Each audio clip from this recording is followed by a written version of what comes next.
Anybody here? Anybody? Anybody? Is there anybody? My microphone is on. Hold on. Hold on. Hold on. Wait, why is it saying that it's waiting? Hmm?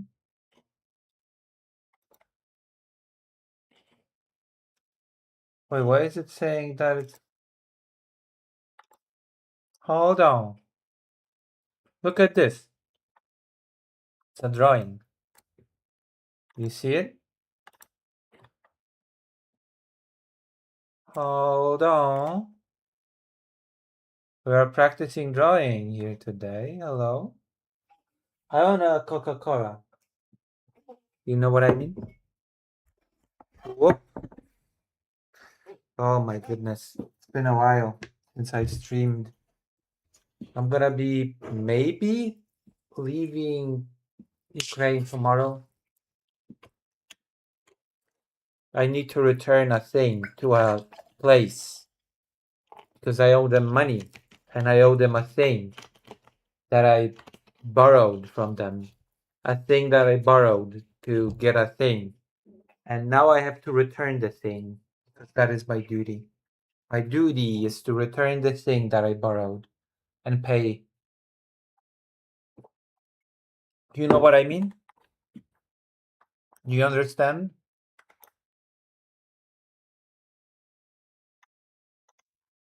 And so I have to do it. In the name of justice. Hold on. I have to make it known that I'm actually live now. So that people know. Everyone gather. Avengers assemble.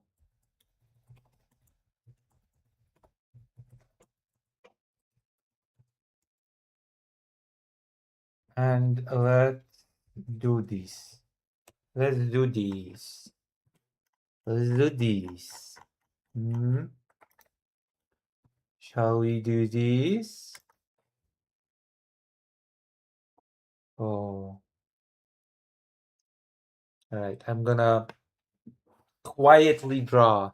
Because that is the draw to my stream.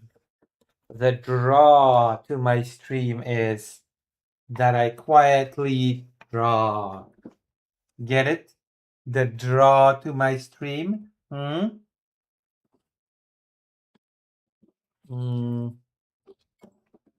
you understand my feelings? I'm gonna go to next page. I'm gonna boom. And we're gonna try to draw something new, okay? We're gonna put on... yes. Je l'aimais le soir. Je fais leur enfant. Mangeons mes enfants, mes enfants. Do you know what I mean? Oh, let's folk chair.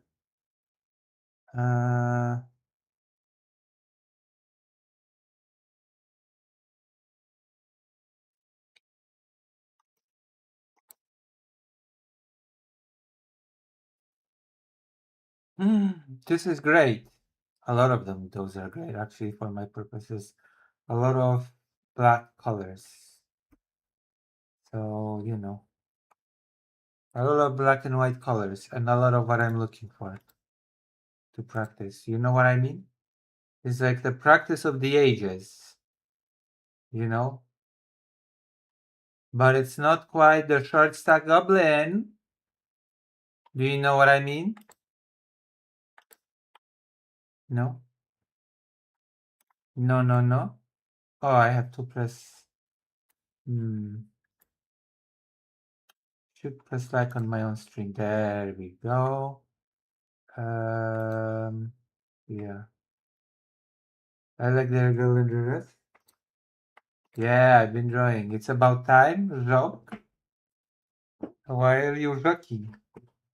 How are you, Glitch Master? We have to make this the most popular stream of the night, okay? Help me by, you know what I mean? You should help me by recommending. Wait, hold on. I need to do a new layer. Yeah, I should do a new layer. Help me by recommending, okay? Recommend the recommendation of mouth. You know? The recommendation of mouth. I've been trying like crazy lately. You know? And, I trying to refine my manga skill. You know what I mean? And it's gonna be like refinement of my skills, I need to refine my skill.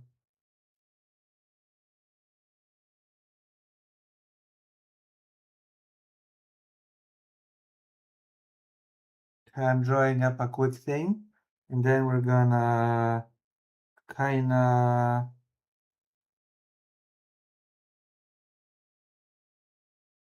refine it. You know what I mean? Know what I'm trying to say? Where is the string?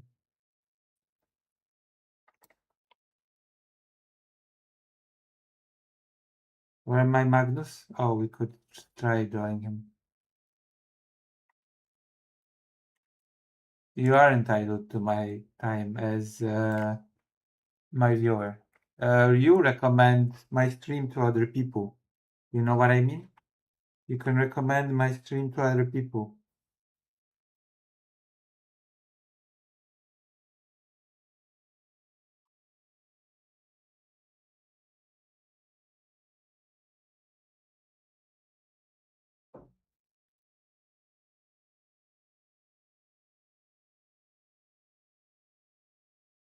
That way I can, you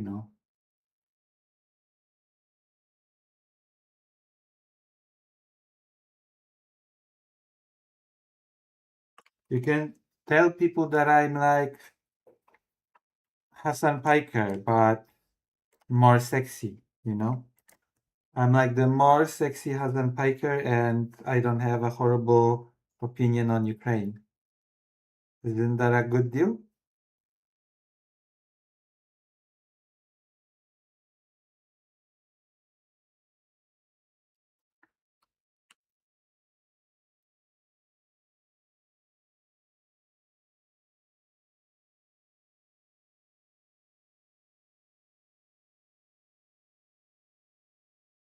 You know what I mean?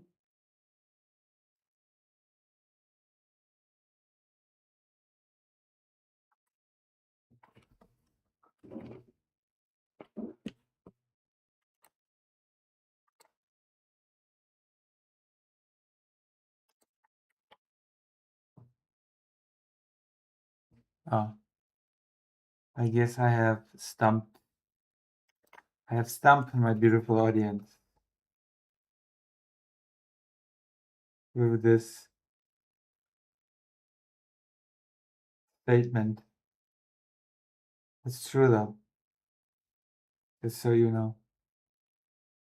It's true. All of it. All of it is true.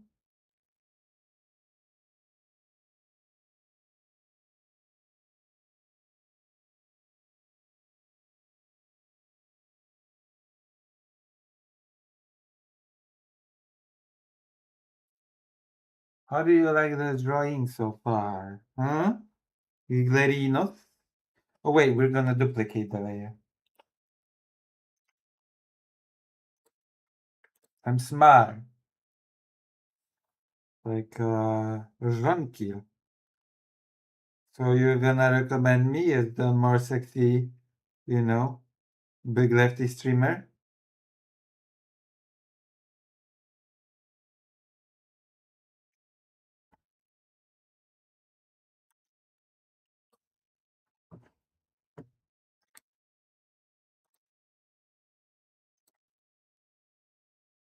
I'm afraid people will find out I'm in some sort of weird pervert. I'm afraid people will find out I'm some sort of weird pervert if I recommend your streams. What do you mean? Wait, what? What do you mean by that, Glitch Master? What do you mean? People will find out you're a weird what?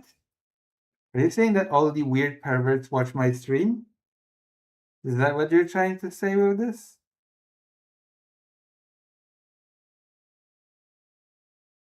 What are you trying to say here? Hmm?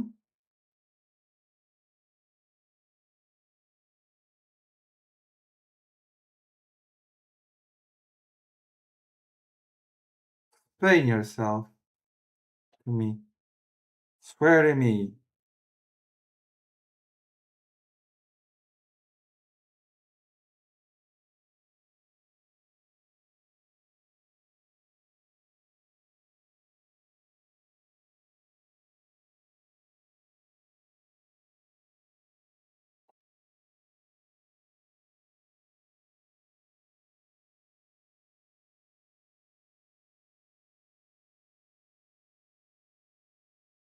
How do you like the drawing so far?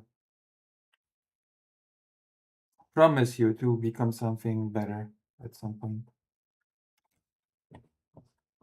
Hello, Malaki. Did someone say pervert? Yes. Glitchmaster said pervert. Glitchmaster said only perverts watch my stream. I'm not a pervert. I'm a very, what do you call it? You know, right? I am a very pure person. I'm a product of purity culture, you know?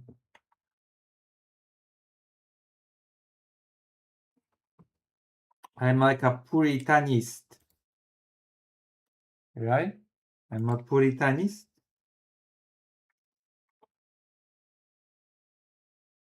Whew. 2 likes on the stream? No way, Jose. No way, bro.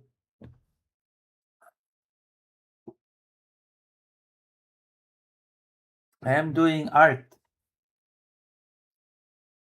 Art stream. Oh, wait.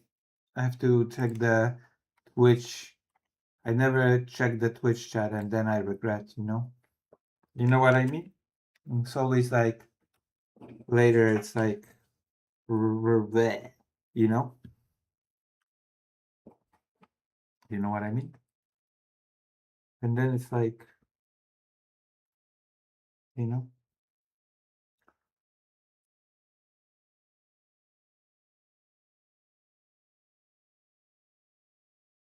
Hmm. I don't really have a very comfortable pose with this tablet right now.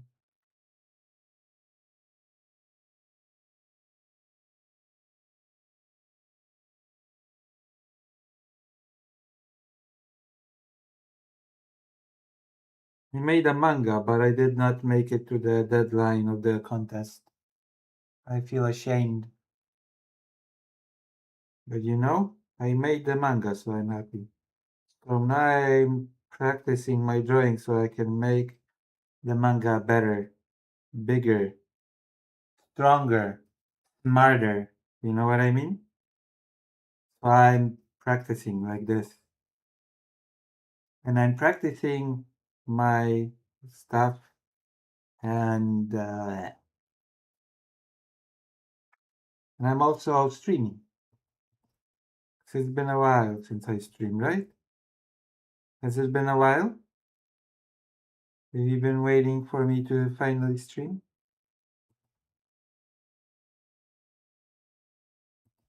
I think today we will play Great Rain's favorite game.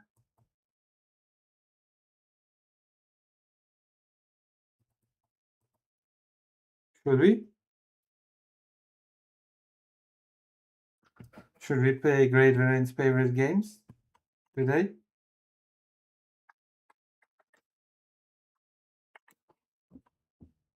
Hello, Great Rain. I'm thinking of playing your favorite game. Patreon manga. I could do something like that. Just can we play Dark Tide? By Dark Tide, do you mean Final Fantasy VIII?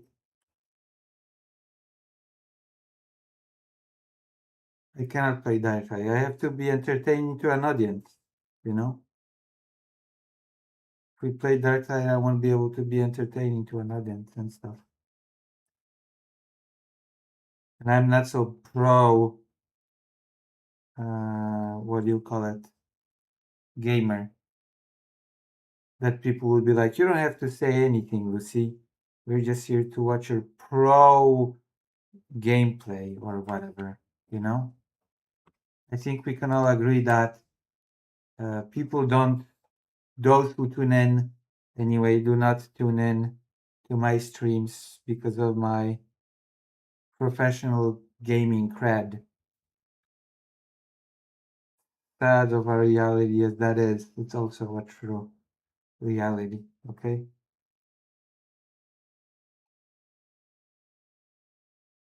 You are not like, hey, Lucy, we're here to watch you play this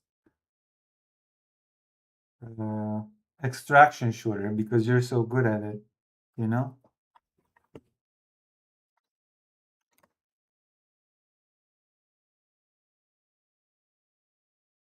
You're thinking about Final Fantasy VIII? That is one of Great Rain's favorite games, yeah.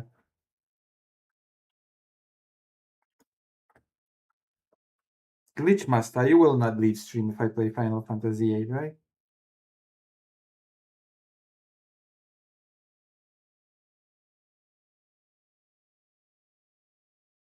Listen, you can always vote with your wallet for what you want me to play. Because I am also a victim of capitalism. You know what I mean?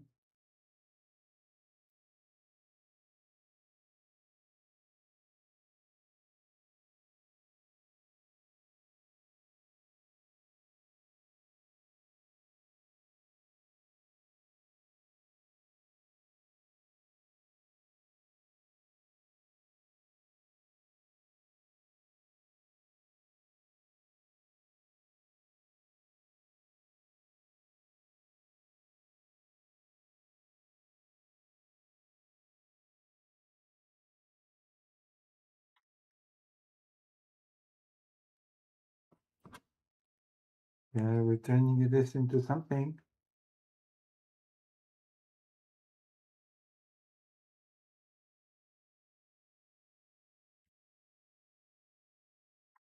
Yeah, it's getting slowly better.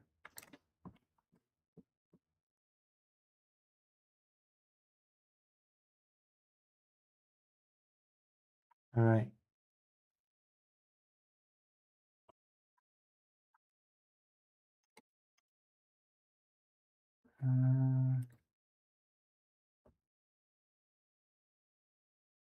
So this is like this. This goes like this. Goes. No. Or does it? I'm thinking intensely. This drawing will need a lot of revisions, won't it?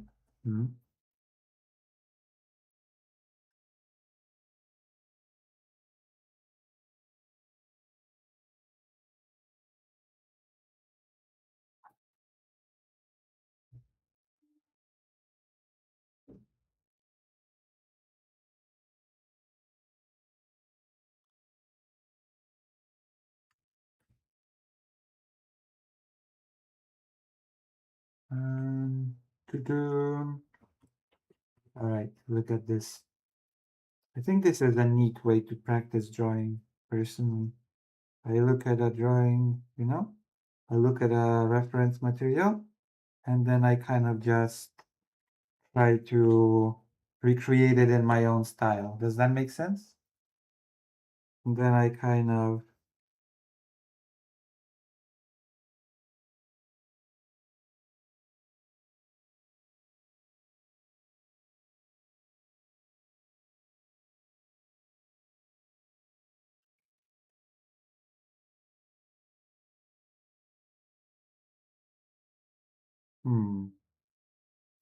Yeah, this hand will need a lot of work.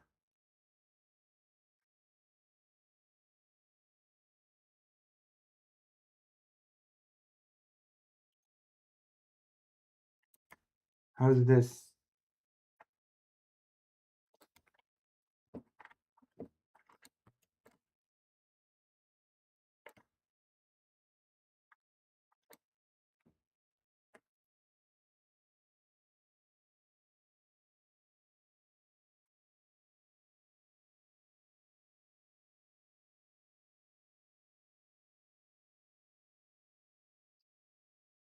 Mm,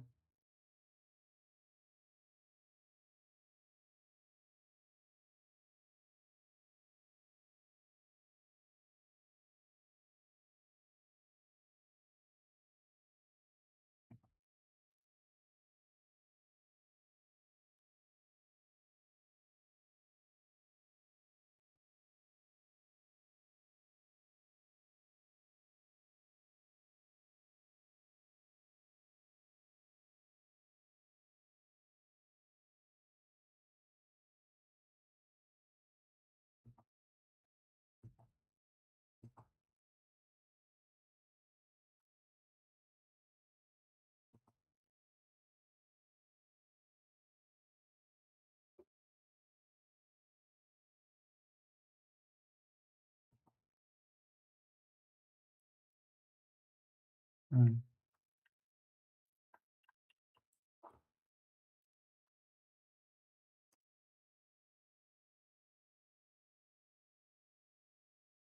Think this will do like this.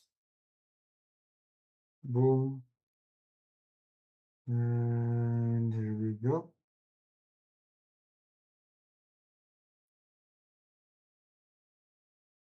Here we go.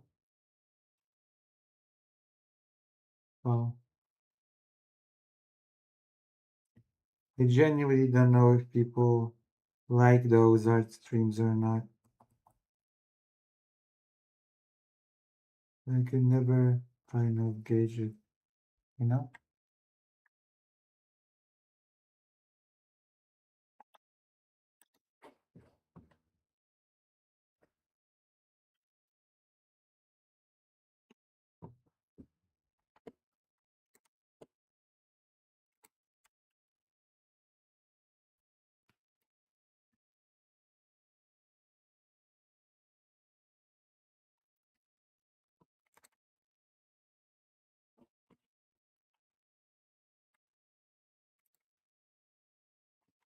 Oh,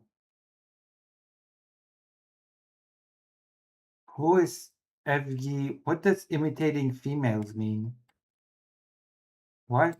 What do you mean imitating the Twitch chat is always weird. Also, what is this name? Thanks. Thanks for the advice.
Where is this?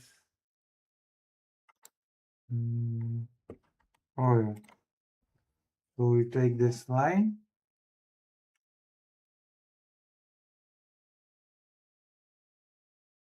And it goes like this.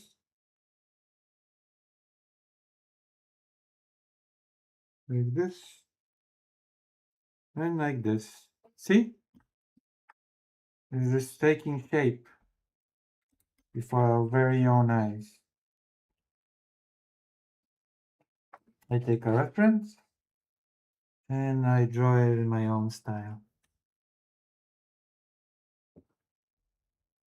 And like this, just like that, I am practicing.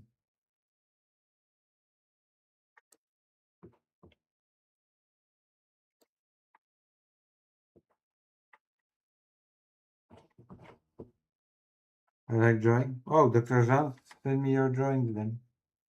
You like drawing? Send me your drawings, Dr. Jean. Do it. Don't be shy, Dr. Jones. You know? Mm.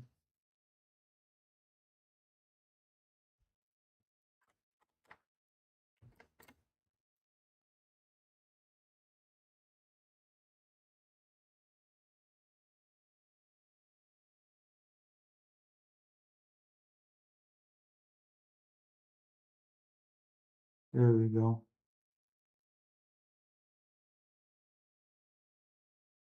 Like this. This. This.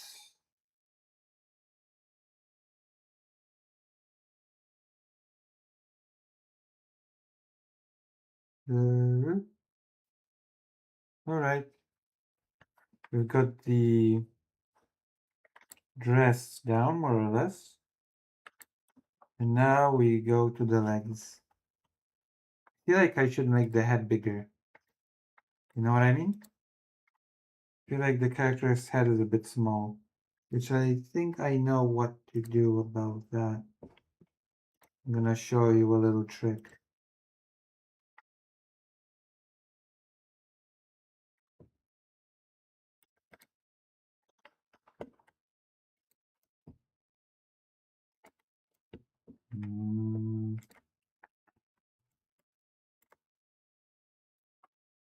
Wait, the leg is so short. Maybe the skirt is... Ah, I made the skirt longer. I think I made the skirt a little long. Maybe I could just make it a bit shorter.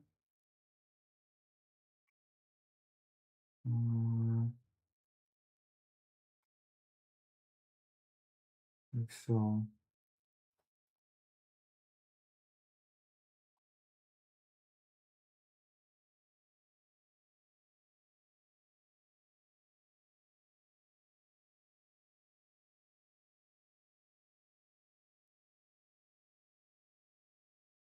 Yeah.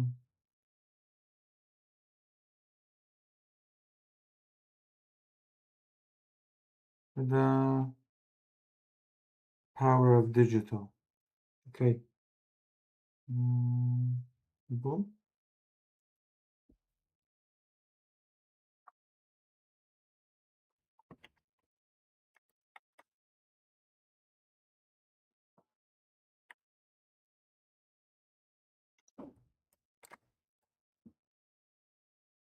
What the hell?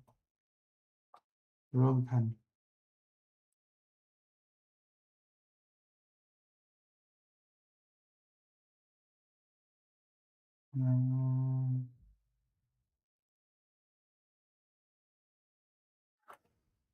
Oh. Okay.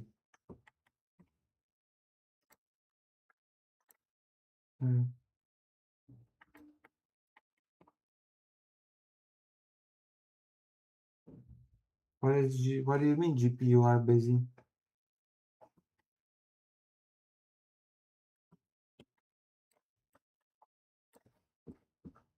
What are GPU?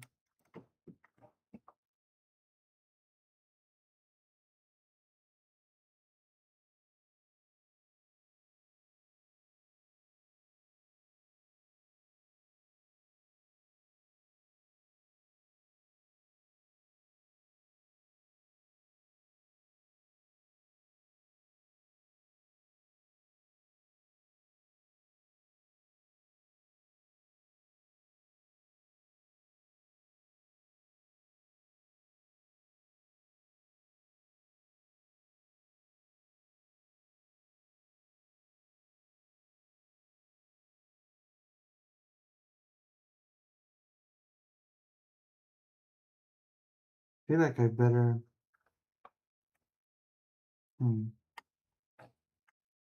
Alright. It's kind of better. Maybe it's still a bit too.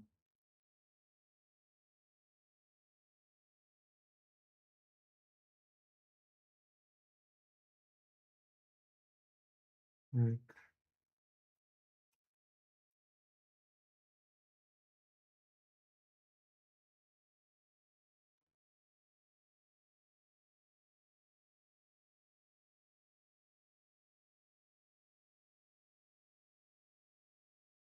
Mm.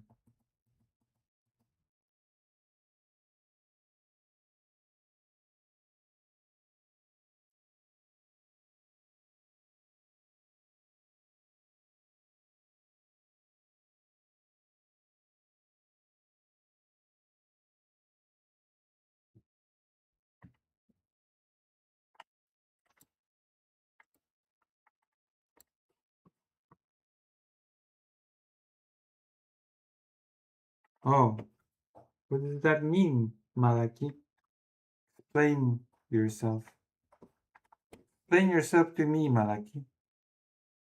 You know what I mean?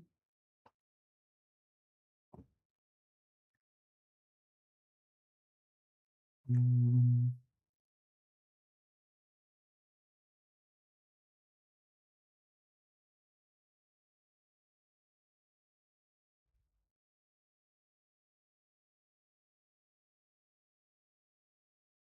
Mm.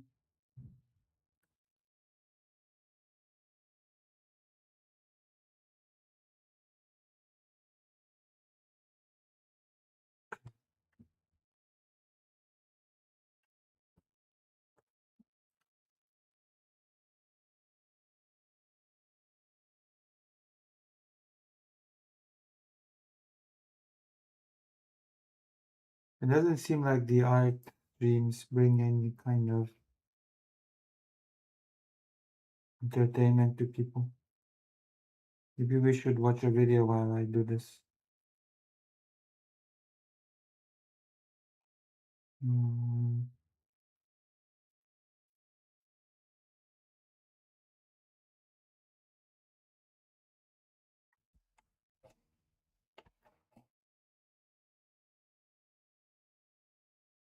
Seems like the art is not very hot and in demand stream thing.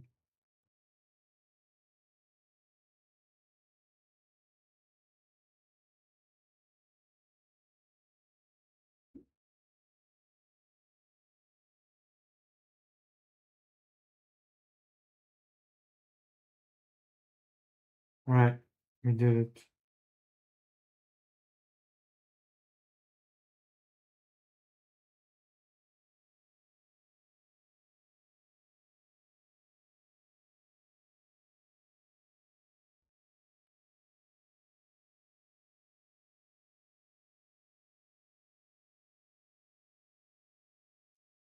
Right, we will have to make a still better improved version of this.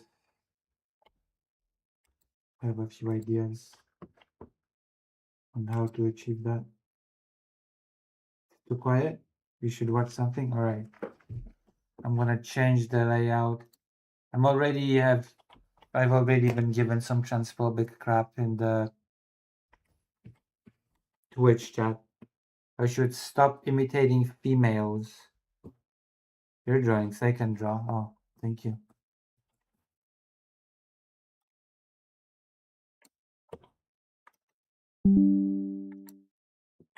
I don't even know how I'm supposedly imitating females.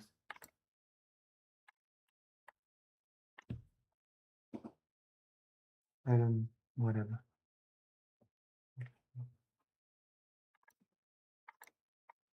It is what it is. We're gonna make this smaller. You know what I mean?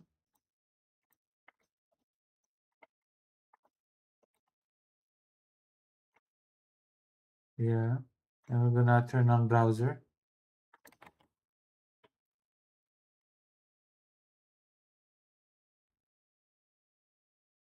Ugh.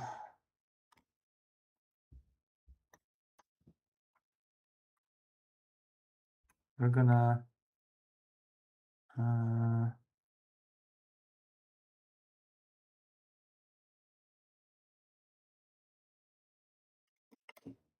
watch some video. Mormons old reason. Oh, Hovan has to bail on this one. Calling it now. Wait, what? Hovan has to bail? Okay, Hovan. Let's watch a Hovan debate. How does that seem like a good idea? Hovan debate? Why am I polite to Claude?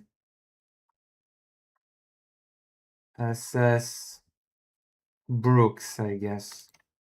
Whoever Claude is. Okay, let's watch this real quick. What is this? Browser. Chrome. YouTube. YouTube. Alright, let's do this.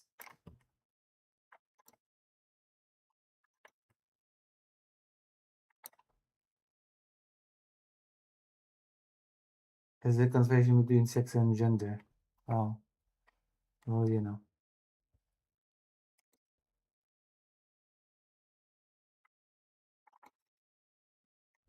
Anyway, we are going to talk to Rocco, who's a 23-year-old theist from Kentucky. Rocco, you are live on Calling It Now with Jovan and Luxander. How's it going? How are you two doing? Living the dream every day, my dude. Well, you wanted to talk about how God is real, and we would love to hear what evidence you have for that position. Go for it. My evidence is in the pudding. The evidence is in the pudding. How's that for evidence? Have you ever ate pudding? Yeah? Well, the evidence is in it. Got him. Ooh, evidence. That's an interesting way of posing it. Yeah. I'm not sure I believe too much in the science perspective of Brooks things, tends which to is be why I nice to would Claude. Also, usually use the Claude? word evidence. I don't. What evidence do I have that God exists? Why do you believe in him if you don't have any What is wrong with the sound all of a sudden? evidence? Yeah. I just met him. Like, it's just impossible for me not to believe in him. But I don't have any reason for you to believe in him because I'd have to give you evidence. You met him at like a book club or like everywhere? No, just I've had an encounter with the divine, like most of the greatest thinkers in the history of the development of cultures on our planet. Damn. What a non-subtle way to count yourself among the greatest thinkers. Okay. Hey, I met God. Like all the greatest thinkers. Whoa. So humble. So humble, okay? Of course I met God, like all the other greatest thinkers. I have to listen to that again. That's funny. I wonder if they cut that. I wonder if they cut that little. I met him. Like the greatest thinkers. I've had an encounter with the divine, like most of the greatest thinkers in the history. Yeah, I did it. Like most greatest thinkers.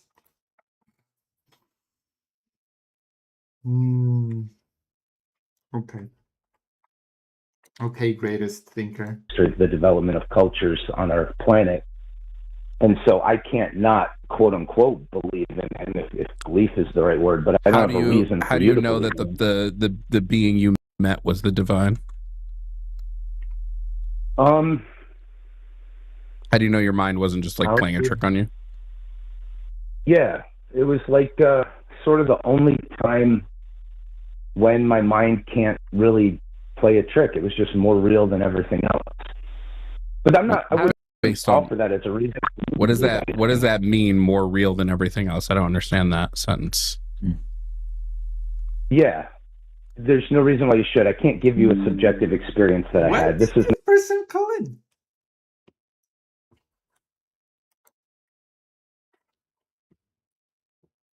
Why did this person even call in? Hold on.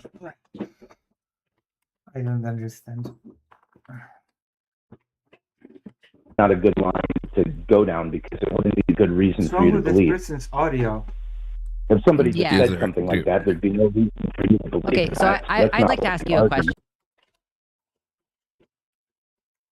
I think the stream is glitching out tonight.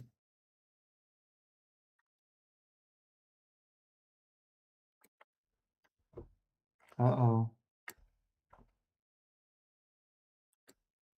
I think it's because I've got too many things on. Sorry for interrupting. Sorry, Rocco. I just wanted to ask you a question. So, if you're not able to communicate to us like why we should believe in God because you had a subjective experience, I'm really curious. Like, okay, so you experienced something in your brain, probably like mentally, you experienced a connection of some sort. I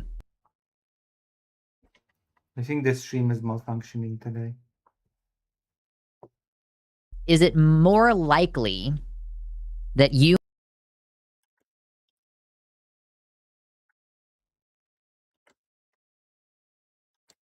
met an all-powerful interdimensional being who created all life, or is it more likely that your brain glitched and you received sensory information that wasn't actually happening? Yeah, I'm aware God of glitched my deeply brain. skeptical questions that can make the entire existence of the world seem to disappear. I teach What? philosophy. Well, you're and- taking and, it to you a know, little bit of I an know how to be extreme. critical. I think that's No, I taking know it to how an to be extreme. So critical the of that. question is very direct and simple. The question is, what is more likely, that what you experienced was a side effect of having a big complex brain that likes to hallucinate things, or that you had a personal connection with an all-powerful big being brain. that created everything? What is more likely between those two options? Great question. I'm not sure. Maybe it's more likely if it was a brain experience that it was a hallucination. But I didn't offer this experience as a reason for you to believe in anything. Or for me, like if I told you I got sucked out of the matrix and I saw the wiring of the code of the universe and then I plugged myself back in again, I couldn't give you that experience or like explain to you why I know that's the case, but I just happen to know it. Then why should we believe? I mean, my question Why is, why did he should call you in? believe? Like, why What's the do point? you think that the subjective I don't subjective believe. experience What's the you point of have is calling in? enough information for you to say this is a fact about the entire universe, Yeah, I don't instead believe- of viewing it yeah, as I just don't something that believe you like that. personally experienced? Yeah, I don't think believe is a good word for it. I just can't not know what I know, and so I'm stuck with it. So I want to be clear because we're having a little bit of a vocabulary difference. When I say believe, I mean you are convinced of something as a fact. And to some extent, we don't have a Yeah, I'm lot not. of control over what we're convinced of. So you had an experience that convinced you that it's a fact that God exists. Do you think that that's a fair representation of what occurred? No. So since I didn't want to offer that as a reason for an argument, maybe I should try if you really want an What argument. the hell is wrong with this Do you it's person's like something audio? to see green when you look Oh my god. outside and you see green leaves and stuff? Do you believe that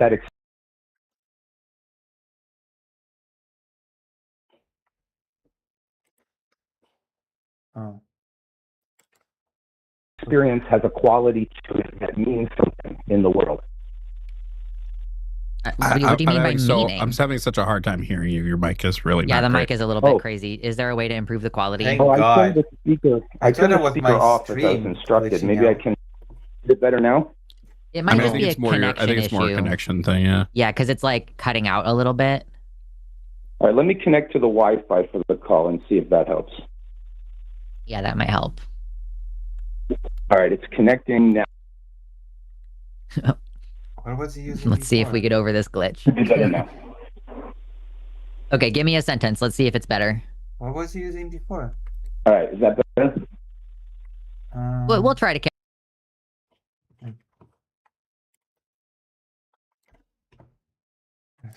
carry on. We'll see what we can do.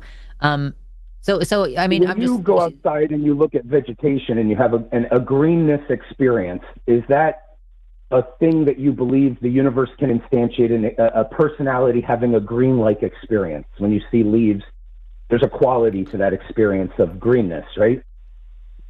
Yeah, but my subjective experience of color isn't me making an objective claim about the universe. Yeah, because if I like green or if I'm comforted by of course. green, that's not a universal experience, and it doesn't mean that green is objectively a wasn't what I was comforting claiming. color.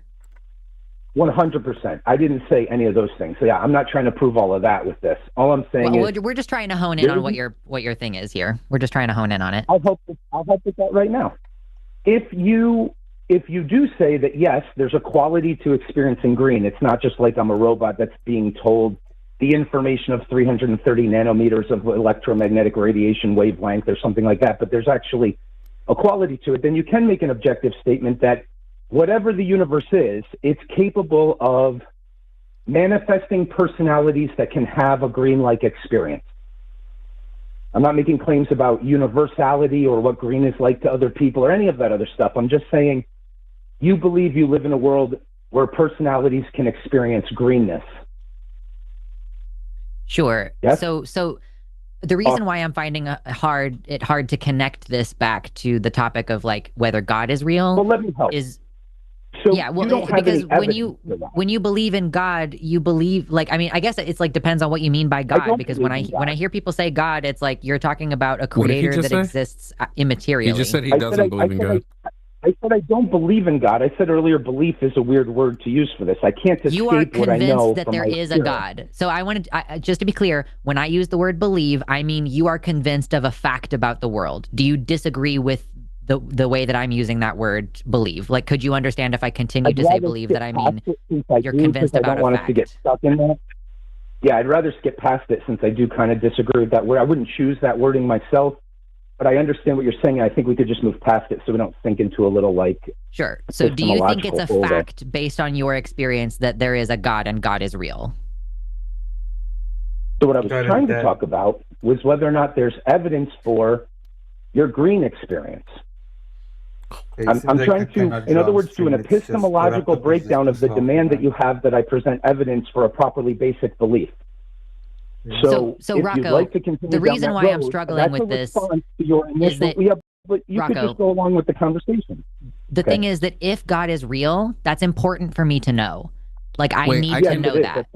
I can also go along with the conversation. I've experienced green, so when someone tells me, well, green exists, I can like extrapolate based on my own experience. I've never experienced God, so when someone tells me, well, God exists because I've experienced him, that doesn't tell me anything. Just like if I were to tell you, I had a real experience, this was the most real thing that I've ever encountered, of a purple unicorn that shits ice cream. You probably wouldn't go that unicorn is real. You would need something 100%. else to prove to you that it's real because I'm making an external claim. Yep, you're pushing at a completely open door here. I 1,000 wholeheartedly and with a deep throat agree with you. That's why I said that's not a reason to give anybody else to believe anything, right? So let me inhale to the full amount to say how much I agree with what you just said. If somebody came to you and said, I experienced the purple unicorn or whatever, that would not be a reason for anybody else to assent to a proposition. What I'm trying to do is break down the idea that assent to a proposition and weigh evidence is the proper way of analyzing what we would call properly basic understandings of things, right? So if you'll stick with me on this, you do believe the universe is a place that can make a personality that has a green-like experience. You believe that you've had that experience. And now I'd like to point out to you that you have no evidence and can have no evidence to give anybody else that that's a true thing. Everybody else could be a robot that doesn't have those experiences, and you can't convince them that there is such a thing as a green-like experience. Would that be correct? I don't think that's correct because we have cameras and we can measure the wavelengths of light. So, like, the green exists objectively, in a sense. I don't think it does. And I can also point at something and say that's green, and somebody else can point at it and say, I also think that's green. Yes, yeah, no, that's cool. But robots that are being told 130 nanometer wavelength would also report green if that's what they were programmed to do, but that doesn't mean they're having the green-like experience. The green-like experience might only be something you've ever had. Maybe everybody else. So are you just saying that God is an experience that doesn't matter outside of your brain? I'm not. I have lots of important things to say, but they can't be jumped to that quickly. So let's get back to just slowly where we were.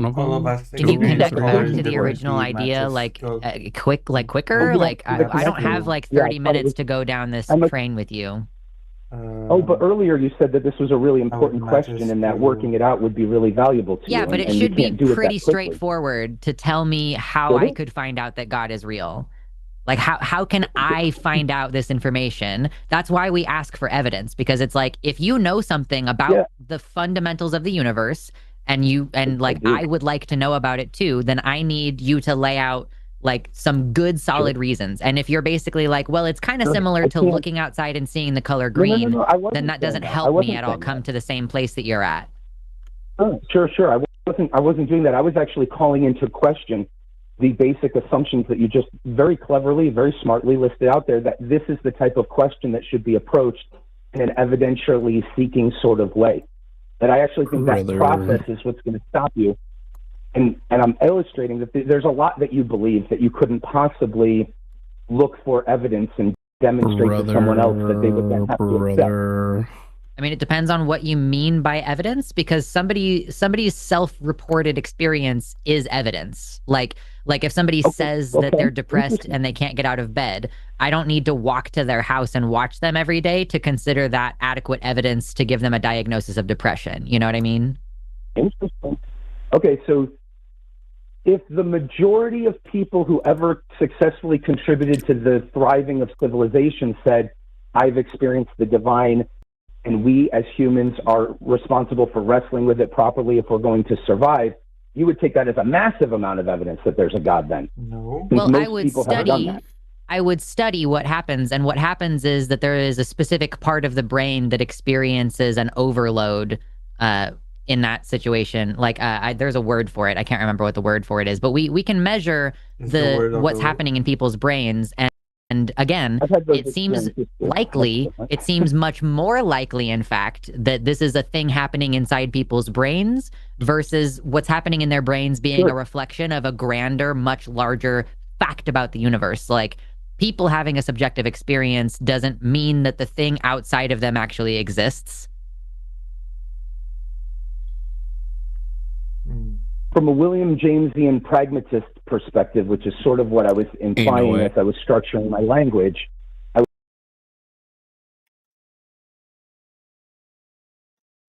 oh my God, was saying that perhaps if all of the successful civilizations were groups of people organizing themselves around partially understanding a bunch of mythological stories that are vaguely pointing at the idea that we have to relate to nature and the body politic and our families and the divine properly, that since there aren't really any successful, thriving cultures, it's not incoherent.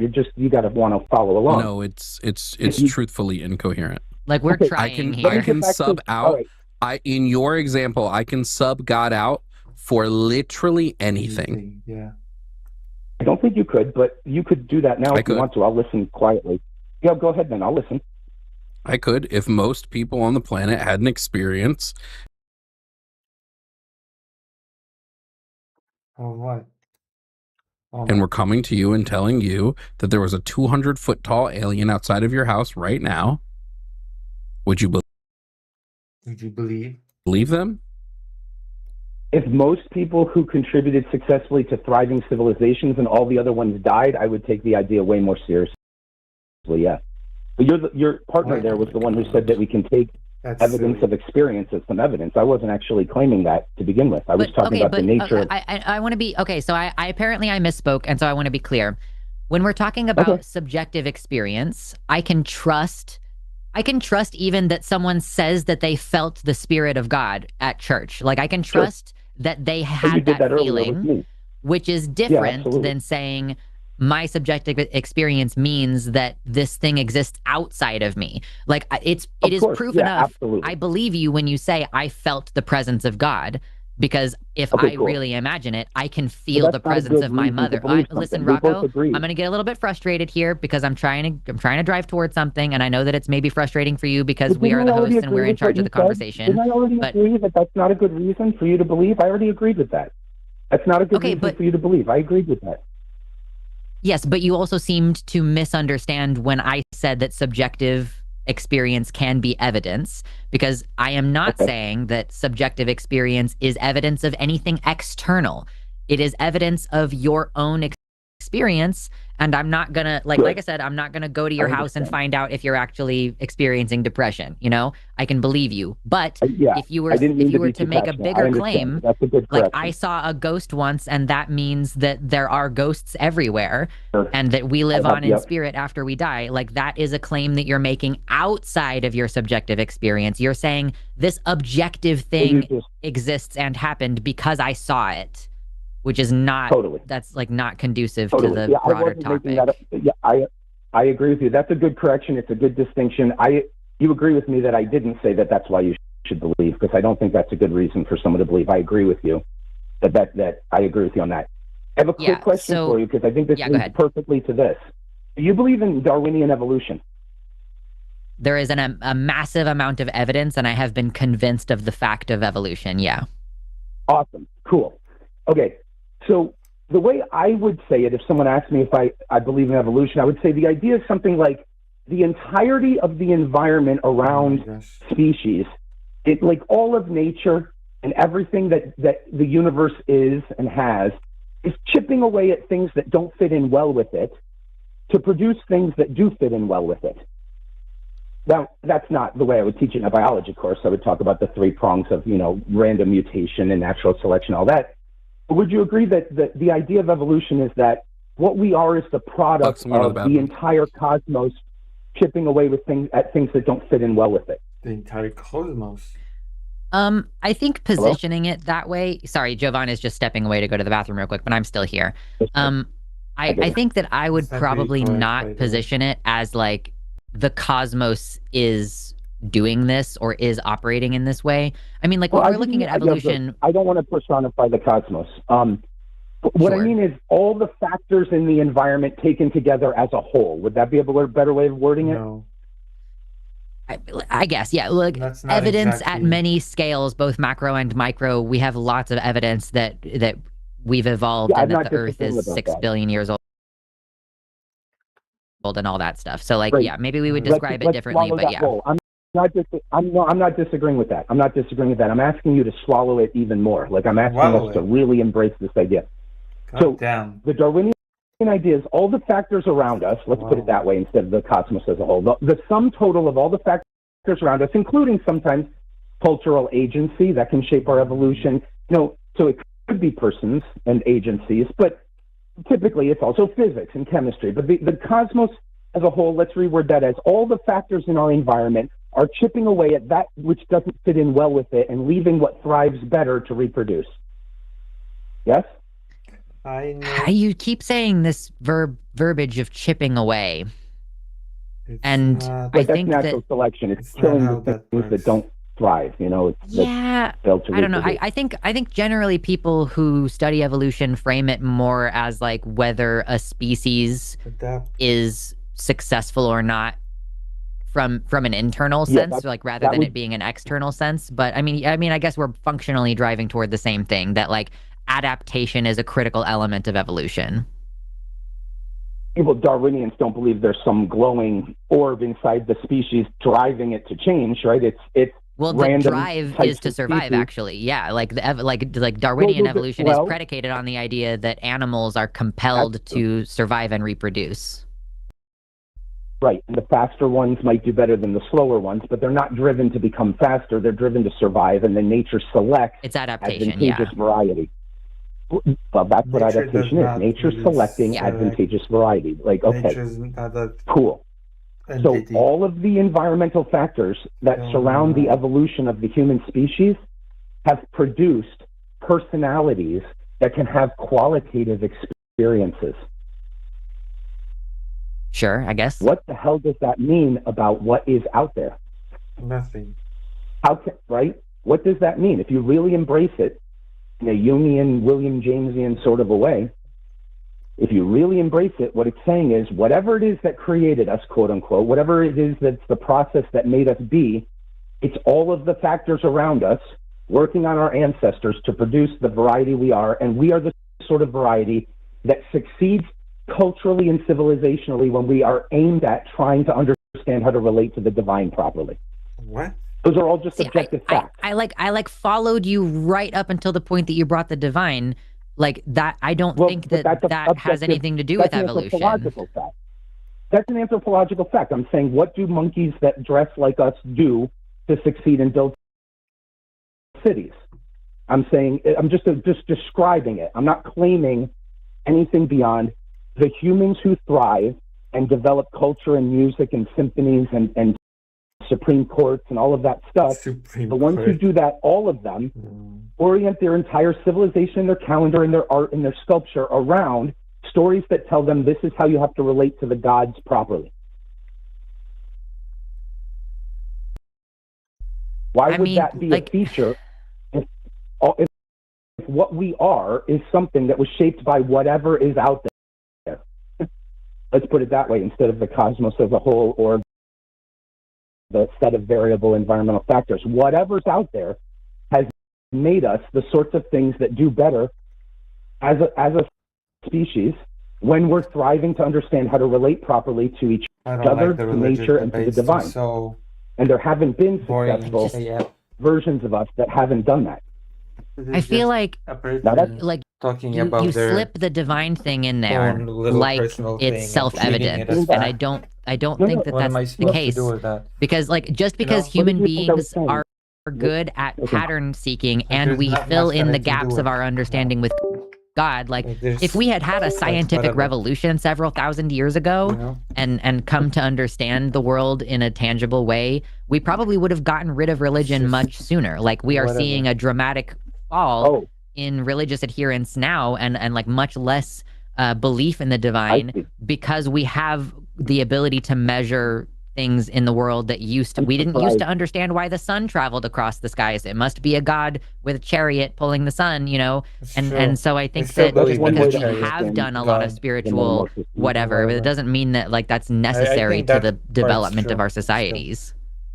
Well, we're going to run the experiment. We'll find out. These things take about 1,000 years. And that's an interesting, you said something interesting. I want to ask a question about it. Oh, God. Yep. There's nothing interesting. Seems like you think we have a new set of explanatory vocabulary that can replace all of that old storytelling stuff from the Greeks and the Hebrews and all that stuff. That if we had say, a theory of magnetism or gravity or forces or whatever, we never would have come up with any of those stories. I mean, why would you need to make up a story if you understand that it's a natural process?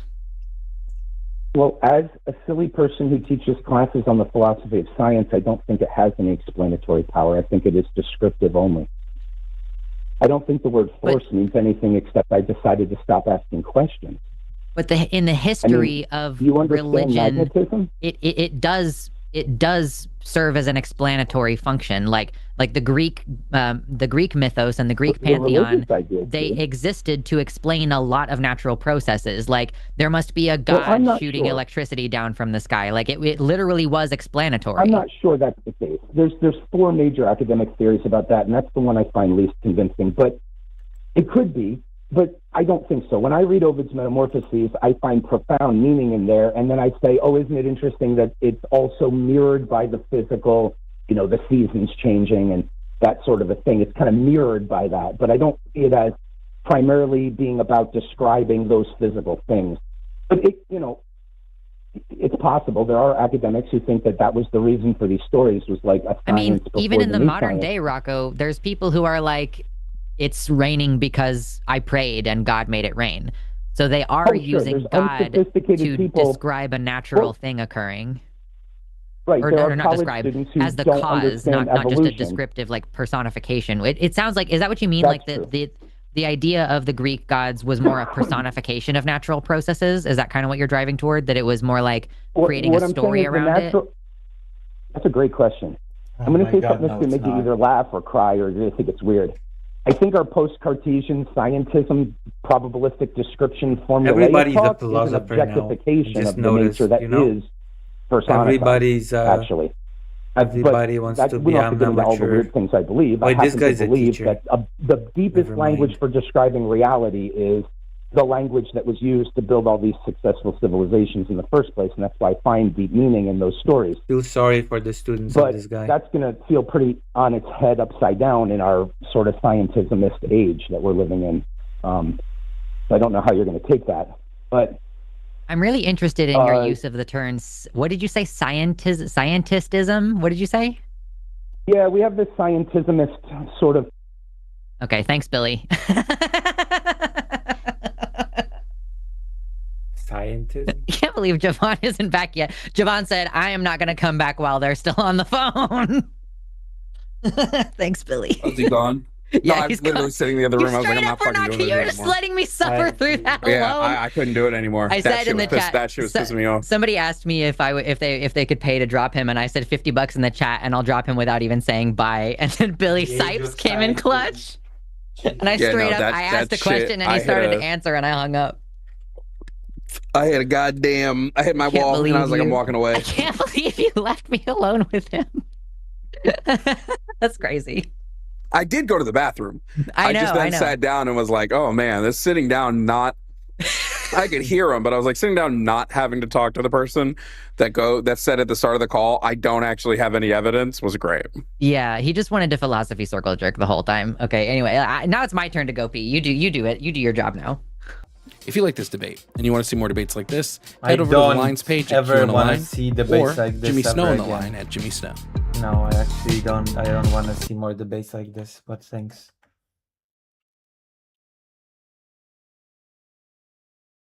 The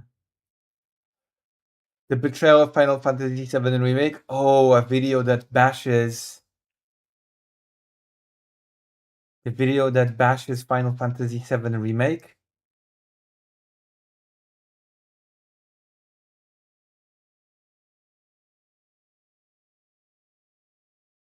Sign me up, please. Oh boy, here we go. You read the title, you know what you're in for. Yeah, A lot of people have something to say. Bashing of Final Fantasy VII Remake, my favorite guilty pleasure. Oh, my favorite guilty pleasure. All right, let's get into it. About how this game turned out. Mm-hmm. But it feels like certain discussions are being ignored. Mm-hmm. But someone's got to be the bad guy. Before we guy. begin, I'd just like to share my train of thought leading up to the game's release. I saw the reveal trailer in 2015 and got pissed off. Mostly because of Square's track record leading up to the announcement. You have the original game, a classic example of a best of all time. The horrible Final Fantasy VIII. Oh, come on. The convoluted. It wasn't that horrible. And Final Fantasy IX was not convoluted. Final Fantasy IX. It was not convoluted. Give me a break. Okay, Final Fantasy X. Final Fantasy X-2 asset reuse because all their money went into Final Fantasy XI. Final Fantasy XII that was so okay it needed a director's cut. The shitty Final Fantasy XIII that needed 2 asset reuse sequels to make up its production costs. The baffling Final Fantasy XIV that actually needed to be destroyed and remade during its release. Topped off by Final Fantasy XV that was released unfinished. And let's not even go into some of the other material they've created. So yeah, not a good track record. And you're telling me that they're now in charge of remaking the legendary Final Fantasy VII with Tetsuya Nomura as the director. A position even he was unaware of until the trailer dropped. Nomura, the guy who directed that shitty sequel movie and the Kingdom Hearts series. You know, the series with a story so convoluted that it's now become a joke. Was I the only person worried about this? I played the demo at Australia PAX in 2019. First thing, first day. That's true. Long queue for this game. It's funny looking back and seeing how different the game played back then. My main concern was how easy the combat was, but it was a demo, so it's to be expected. In 2020, they released an updated demo that did improve my pessimism a bit. But that's not what pushed me to be excited for the game. In fact, the reason is really stupid. So in 2020, a problem hit the world. Many places closed down. The release date for Final Fantasy VII Remake was also coincidentally on a public 4-day weekend holiday in Australia. So Square decided to release the physical version of the game a full 3 weeks early in Australia. Yeah. I fucking need it now. I get to play this game. I get to play this game 3 weeks before the entire world. I have to play it. I bought it Wednesday gleefully. April 1st, funnily enough. And finished it in the wee morning hours of the following Saturday. Yeah. Completely pissed off. What made it worse is that I couldn't tell anyone. I was 3 weeks in the future. I mean, it has fun gameplay. We could play some Kingdom Hearts on stream. But the story is convoluted. Let's not pretend that it's not, okay? Not pretend that the, you know.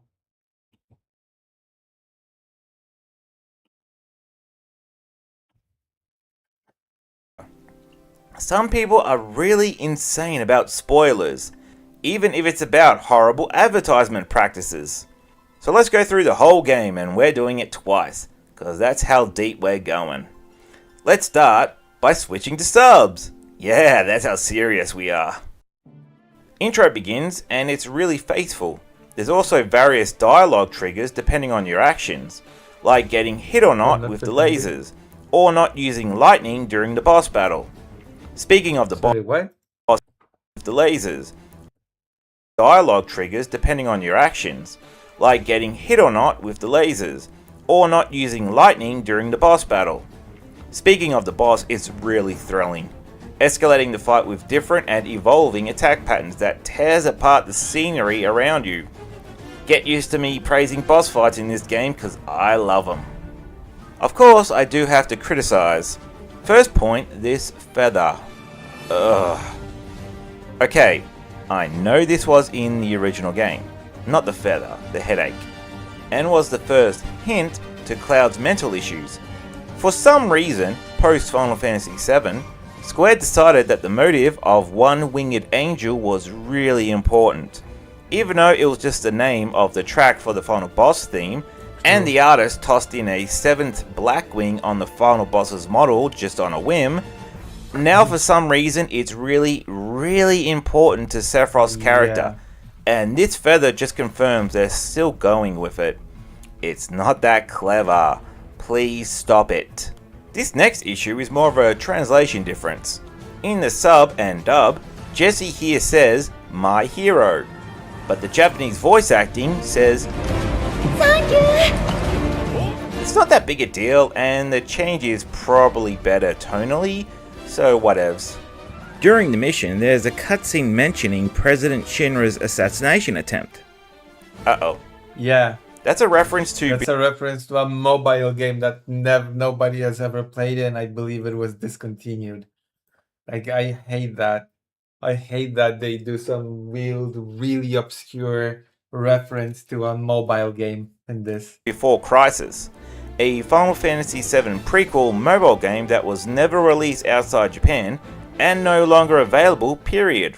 Yeah, it was just discontinued. Oh god. I'll ignore that for now, I'm riding on a high. Then everything explodes, and it's revealed it was organized by Shinra. Why did they have to? Not only did they make this into a crappy sequel of the original with really silly plot points, but they also had to tie it to the compilation, to the broad compilation of Final Fantasy VII. The worst parts of the compilation, the obscure, discontinued mobile games that nobody knows exist. I didn't know this game existed when I played Final Fantasy VII Remake. I didn't know that the president assassination, I thought that they just, I don't know, that it was just some backstory flavor text that they added, but no, it was based on some obscure mobile game, apparently. To blame on Avalanche. Well, now that's coming This makes no sense, by the way. down. What does this accomplish? Avalanche is a terrorist group. What it accomplishes is that they've destroy their own reactor for no reason. Their goal is to completely blow up the reactor to prevent the use of Mako. Destroying the pump would probably knock it out for a few hours, a day tops. They would just get engineers down there to install a new pump, who cares? That was the whole point of the timer. They had 10 minutes to get the fuck out of there before they all died in the massive explosion. If the explosion only does this... Do you not have a phone? It doesn't matter if I have a phone. The game is discontinued. You cannot get it anymore. And it was only in Japan. It was probably not even downloadable in other regions. So it actually doesn't matter if I have a phone or not. And yeah, I remember. I saw it. I was there when it happened. I wasn't there physically, but I watched it online when it happened. I remember the good old days. It's one of the golden Blizzard quotes, along with, "You think you know what you want, but you don't." It's one of those famous golden quotes. Why the need for a timer? Just set it for 10 seconds and back up. They do just that, not too far up ahead. Yeah, I know this is in character for Shinra, but originally that was more of an escalation that they took advantage of. Now they're saying that they had this whole bombing run planned themselves. That's stupid. It is stupid. They bombed themselves. How the hell did they know the reactor was getting bombed at all? What if they chose a different reactor? I don't know. Are all robots in all reactors programmed to blow up? How did they know terrorists were going to attack at all? Like, decades ago, someone pointed out that someone may come along and blow up their reactors, and their So they will just blow it up themselves. first response was to program all their robots to suicide. Yes. If terrorists are gonna blow up our reactor, we might as well blow it up ourselves. We move on and get to explore a little bit of the upper plate, which I love. I always felt like That was a banger quote too. we were missing out on so much of Midgar in the original game, so it's nice just to walk the streets for a bit. I love the destruction and makes me really wish it was Avalanche's doing, just to set some repercussions. Not sure I'm happy with the size of materia in cutscenes though. If they're that big, then how do they fit into the weapons? Why did they shrink to the size of golf balls? Then Cloud sees Sephiroth. I just knew they wouldn't be able to keep it in their pants. Originally, you didn't even get a real hint of Sephiroth until the Shinra building, never seeing him in person until the ship, and before then, it was just a flashback and his sword. You know, if you don't count the manual. But Sephiroth is really popular now, so of course they're going to show him before his actual debut. I knew it would be impossible to complete this game without seeing Sephiroth. I knew he would at least appear at the very end. I'm thinking like a corporate douchebag, but I didn't expect to see him this early. Also kinda sucks because it always gave the impression that Cloud had just kinda forgotten about him until the massacre in Shinra building. Now it's like he's always on his mind. They also ruined this iconic scene by showing it now. Thanks! But now it's time to meet her. The maiden in pink. The flower in the city. The original PTSD for gamers. Sephiroth is there, mocking Cloud for a scene that really should have been saved for the flashback. Then ghosts appear. Oh boy. Oh boy, these guys. Oh. Yeah, we'll be back to talk about these guys, but for now, this is a look through with my first experience and impression of the game.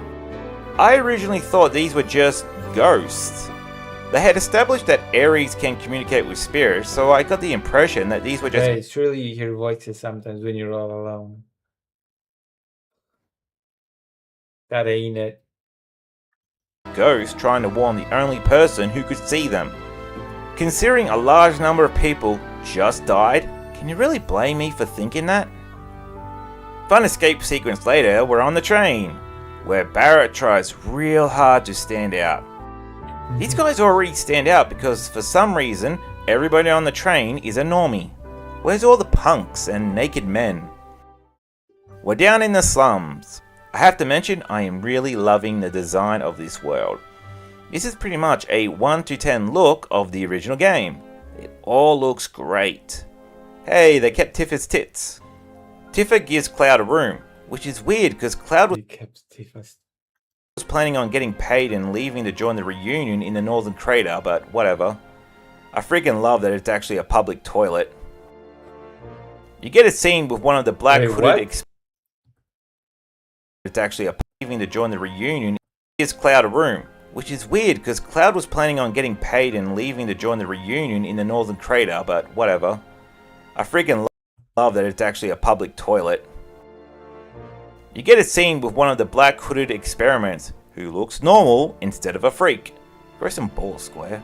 Or leave it out, this cutscene is pointless. Mostly just to show Cloud's mental state.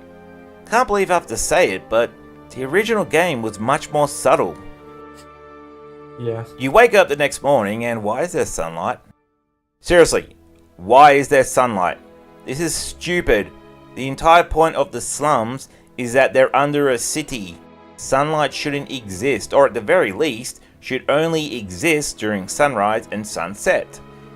Even Barrett mentions that there's no day or night in the city anymore. Well, too late. Too bad. Because they can't see the sky. Okay, this is skipping forward a bit, but the city has installed huge 10,000 watt light bulbs underneath the sector plates to turn on during the day. Which is fine, but it does ruin the atmosphere of the slums a bit. Also, it improves the image of Shinra by suggesting that they're not all that evil. Nuance. Lots of people really don't like that word. Having Cloud wake up and seeing the lights turning on could have at least helped with some But how else can they show that fancy lighting and that's true? of my confusion. But I still miss the pollution haze. After some hand-holding, you get a chance to fill out some side quests. That's nice. A chance to explore some Sector 7. Ooh, maybe there's an extra dungeon or a new town out beyond the gates for us to explore. No. Oh, is that all? Huh. I was kinda hoping for a bit more. The side quests are kinda annoying though. One is about chasing a dog, which I would probably have liked to do while I was bumming around here for the tutorial. This side quest has you go to an area to fight some rats. You kill the rats and return, except, you killed were rats, not doom rats. So you go back and kill the doom rats. Why are you wasting my time like that? Is were also the correct word? Like, were these just normal people until they were bitten by a were rat? They don't look like man rats. Then you have two quests in the same abandoned factory, with the second quest taking longer because you gotta smash open crates to get a key card. What kind of game you'd like me to play? We get a scene with Johnny, who has now become a full-on character. Kinda weird, but it lets us goof around a bit. Oh yeah, Tifa, these guys are just knocked out. Several cleaves to the breadbasket, just needs a nap. We also meet this guy who I really wish is like a classic save point ball of light, and he actually doesn't exist within the game world.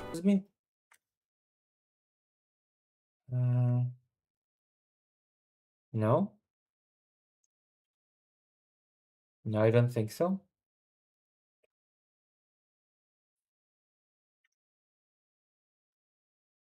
This is what I'm really looking forward to. One thing that always bugged me in the original Final Fantasy VII is that you barely see much of Midgar, or especially on the top plate. So I love taking some time to explore with it a bit. Also get an early bike chase sequence that introduces the new character. Oh boy, I sure hope he's actually used instead of not. This is nice, but it's dragging its feet a little. You sneak in quite easily actually, since all the guards are taking a nap. This is never explained at all. They throw this bizarre concept at you that Avalanche has different branches. The branch you're working with is too extreme. This branch invades military compounds to kill innocent guards and steal weapons. Your branch hires a third party to deal with guards while they blow up a pipe. Yeah, loose cannons. During the mission, Wedge took a hit. Now you might be thinking, is it a bullet? A missile? No, a dog bite. And you take a short scene to check it out. Oh, Wedge, just take a nap, dude. Once you're done with that business, you just walk out. Fucking hell, could they really not have had the crew jumping over the wall or something? It's nice to see the trio of Biggs, Wedge and Jesse accomplishing things and showing that they're competent. They didn't get as much screen time as they should have prior. I also love the crushing guilt Jesse has over the damage she caused. A shame it was ruined by explicitly showing it was actually Shinra's fault. Yeah. Kinda wish they were all playable characters too. They could have replaced Barrett with their ranged weapons when he was out of the party. All this culminates into Jessie becoming a meme. Even though her, and yeah, with all the shipping wars fangirls do, just kill off the one who actually got closest. One problem I have is the optional choice to lean towards it or not, and knowing that this game is only during the original game's tutorial, and the fact that she dies, what is the purpose of this choice? Unless they were planning on adding some more days prior to the Reactor 5 mission, and actually give Cloud, the player, the chance to go over to her house and get some hanky-panky, it's completely pointless. Either let Cloud bang the floozy, or don't include it at all. The next morning, ghosts attack. This is so surreal, I originally thought at first it was a dream sequence. But no, this is happening. Same. My second guess was it was the victims of the reactor explosion trying to get their revenge on the terrorists. But they retconned that to say it was Shinra. What? Did the stream die again?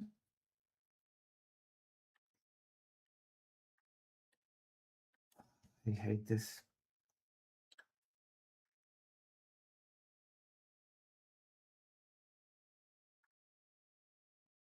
What is happening? Is the internet not working well? So why aren't they bothering them? Yeah, Shinra is blaming it on Avalanche. Makes more sense like that. I still wish Avalanche was that insane to blow up the neighborhood. It's good character progression for Barrett. In the middle of all this, Jessie takes a hit. I think? Yeah. Maybe? She's fine, but she has to sit out the next bombing mission, which also keeps Wedge behind for no reason. So we get to miss out on her dressing up like a man. We have an awkward fight scene on the train. I don't know, it felt more tense than the original. We bum around a bit in the underbellies of the upper plate. Now, this is probably the first real moment of heavy criticism this game has, in which some people accuse the game of padding out the length with needless dungeon crawling. While there are some areas of the game that criticism has merit, here I don't really mind it. We get to explore more of the world and the city, with an extra boss fight for good measure. It's balanced out, changes scenery and enemy types, plus you know, it's a video game. We have to play the game. Yeah. We're not wasting our time, well except for this part.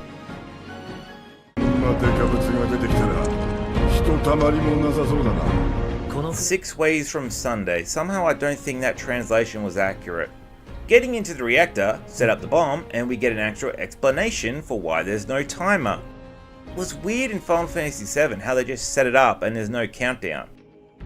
I know the reason why, can't have a timer with a cutscene and a boss, but it's nice they took the extra time to round out some of the hard edges from the original game, which is what a remake should be doing. Now that I've praised it, for that same era we get this weird moment where we control the efficiency of the airbuster. I do like this moment, but the setup is just weird. I really don't know how to improve it. But more praise, a huge improvement. Shinra appears in hologram. I wish it was just a floating TV though. Holograms are too advanced.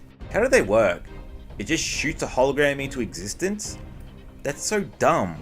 That's not how light works. Regardless, it's a huge improvement. In Final Fantasy VII, you're expected to believe that the president, their main enemy at the time, just turns up in person to taunt them. He walks out by himself to a guy they know has a gun for an arm. Barrett can shoot him dead. No.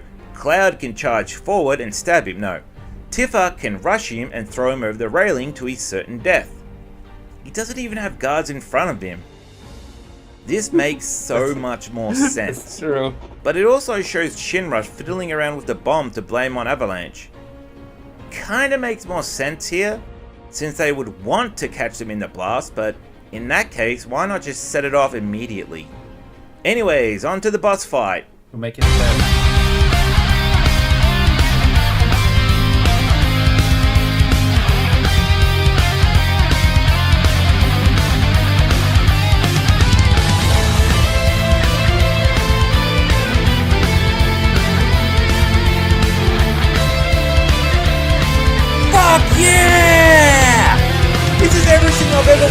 it! Holy shit, this boss fight is so fucking awesome! It keeps you on your toes, it keeps escalating. Damn! Fuck, I love the boss fights in this game. Same cliffhanger, but I am bothered by something in this game. Okay, so previously we saw Cloud jump absurd heights, from platform to platform and even from bike to bike. Yeah. Now he can't pull himself up or make this jump. You're not really supposed to think about it, but it is kind of weird that his jumping prowess is situational and that the player can't force it. Yeah, he originally did make jumps like that, but that was within the exaggerated and simplified design. Plus, most of the big jumps were usually downward. But that was more to be endearing. When they switched to quote-unquote real design, he still needed a hand. I guess I'm saying Cloud didn't need this jump. Damn it, Square, stop blowing your Sephiroth load. Work the shaft a little bit, build him up. You go through the same intro with... her. Wait, they used the wrong name spelling? How the hell did that happen in modern years? Oh well. Why are you showing this? Why? Because this is a sequel.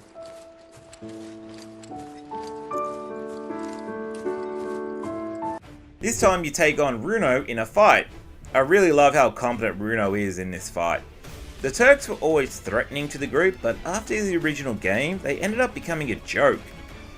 It's nice to see him, but after the original game, they ended up becoming a joke. It's nice to see him capable of kicking Cloud's ass. Yeah. I kinda wish it ended in a draw at least, instead of a victory for Cloud, but I'll take it. The ghosts come back. For some reason, they're now helping you. But they're pissing me off because they're preventing me from getting this materia. So you have to come back later to pick it up. Because you're not allowed to come back after you escape. For no reason. It's not even good materia, it's chakra. Tifa starts with that. I also don't like the layout of this shortcut. I originally felt like we were leaping across some garbage to get away from Reno. Now we're just jumping around some garbage to end up on the road nearby. Yeah, originally you ended up one screen away from the church, but I'm cutting the game from 1997 some slack. Reno could spot them and just wait out by the road. No biggie.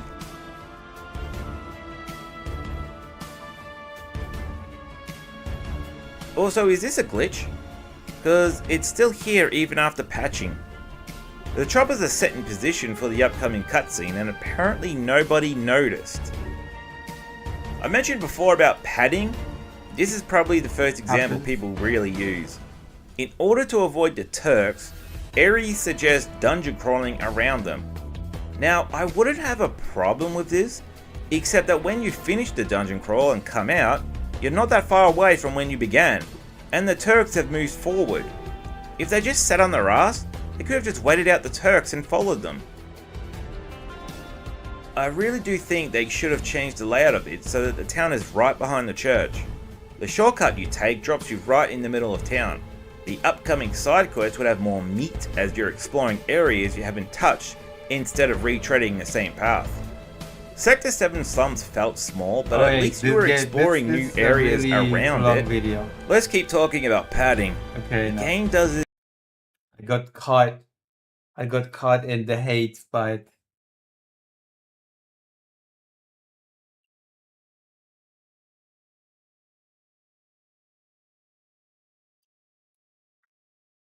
Yeah.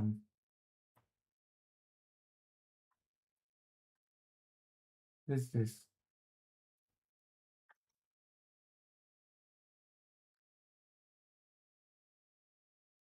Hackman wants to split from DSA and Hassan. Oh. I mean, the DSA hates Ukraine for some reason.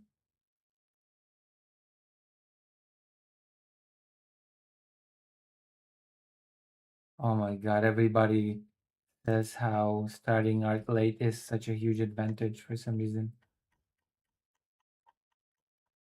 That is such cope.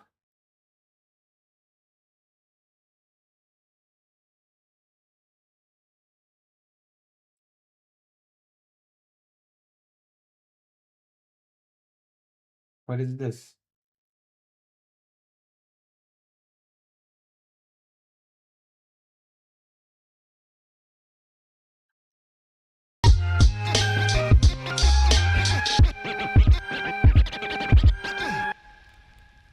this?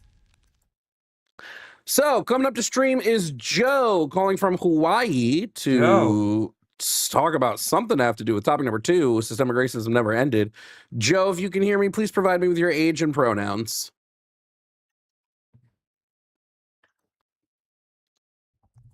Okay, can you provide your pronouns, please? Is he muted? Can you provide actual pronouns in the English language? Okay, you guys muted. You did not. Another muted guy. You didn't. So Havan is You didn't provide actual pronouns yeah. in the English language. Can you provide those, please? unmute him, Jesus. This monologue must cease. If you are incapable of providing them, I will just assign pronouns to you. I will assign the pronouns in 5. I will assign the pronouns in 4. I will assign the pronouns in 3. I will assign the pronouns in 2. I will assign the pronouns now. This is Joe. She is calling from Hawaii. Joe from Hawaii. She's calling to talk about topic number 2. Great. Joe, about topic number 2, ma'am. I believe that systemic racism never ended. Do you disagree? And if so, why? Oh my God. You're gonna unmute him?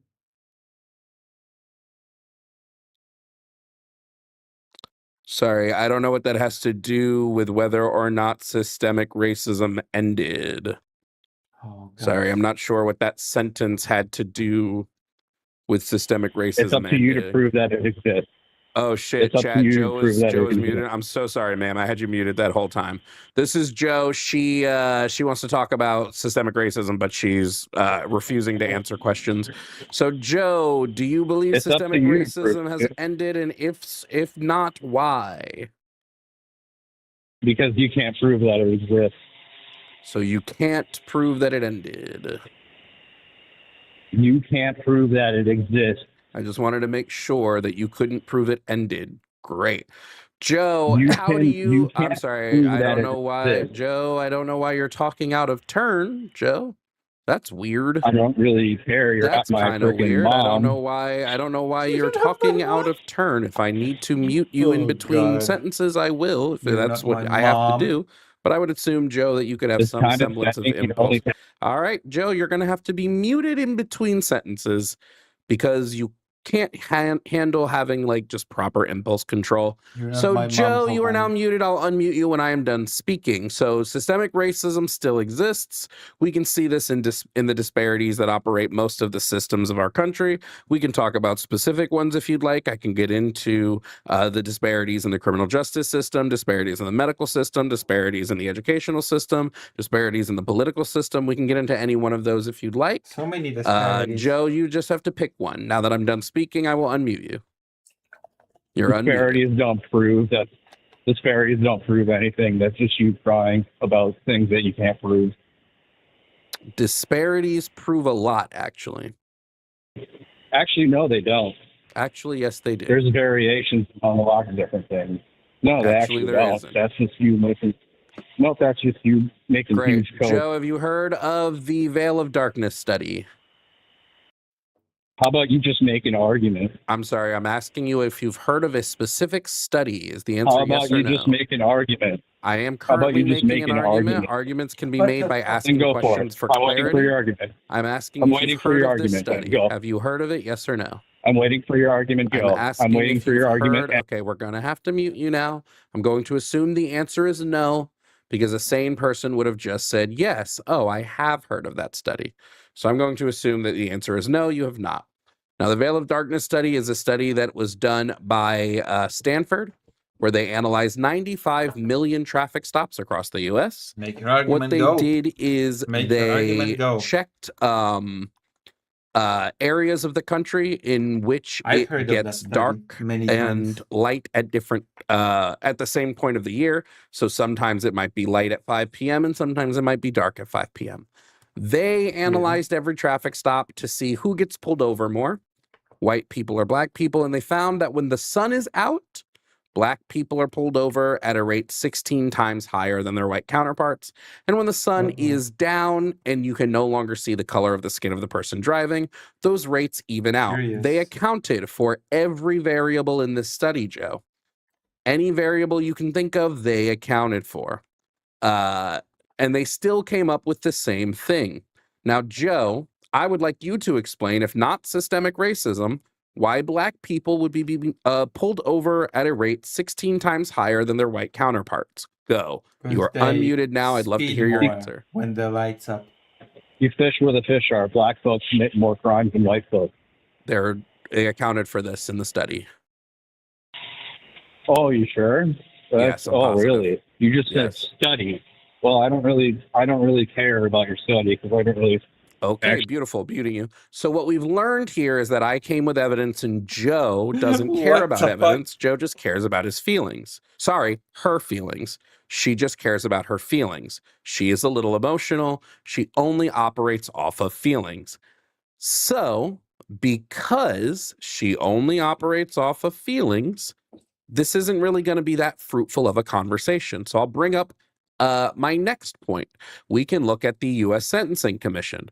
Well, the U.S. Sentencing Commission analyzes every sentence that goes through in both state and federal What a courts. bizarre debate. And what they have Why found even is that call in? Black people, I don't even get when it. you account for Why type of did this guy offense, even call in? even when you account for the Makes no sense. severity of crime, even when you account for whether it's first time or not, are sentenced to typically 9 times harsher and longer than their white counterparts. Joe, if not for systemic racism, why, even when we account for offense type and socioeconomic factors, are Black people sentenced to crime harsher and longer than their white counterparts? Joe, let's hear your answer. You're unmuted now.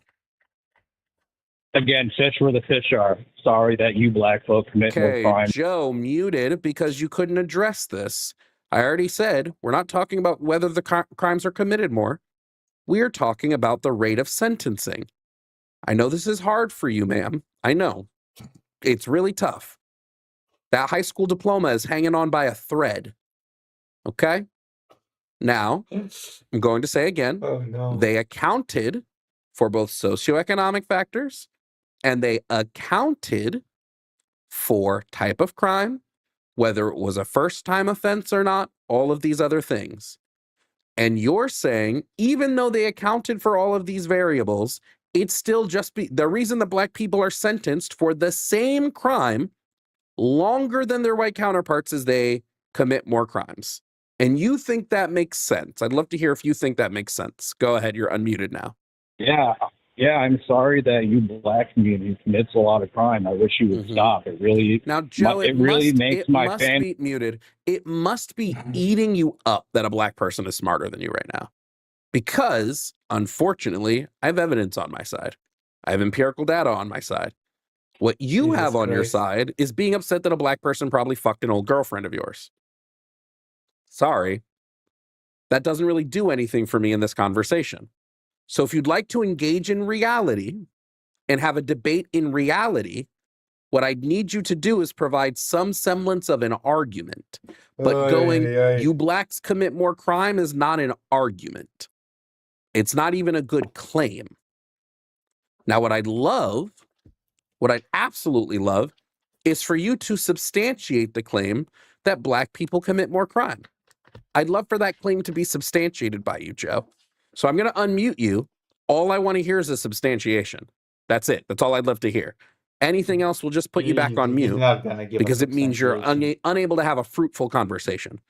So you're unmuted. I would love a substantiation of the claim Black people commit more crime. 13% of the population commit 37% of the convictions that are in this country. 13% of the population are are 37% of the convictions. Is that your claim? Yes. And your source is what? And that is Black folk. And your source is what? Go look it up. I don't Dude, take go look I don't it up take if you look really at have a look question. okay, we're gonna have to mute you again. I don't do look it ups. Do you have a source for your claim or not? If you really cared, you would look it up. Do you have a source for your claim or not? No, I'm not in front of my computer. I'm not going to Right. sit there and search sources for you that you're questioning.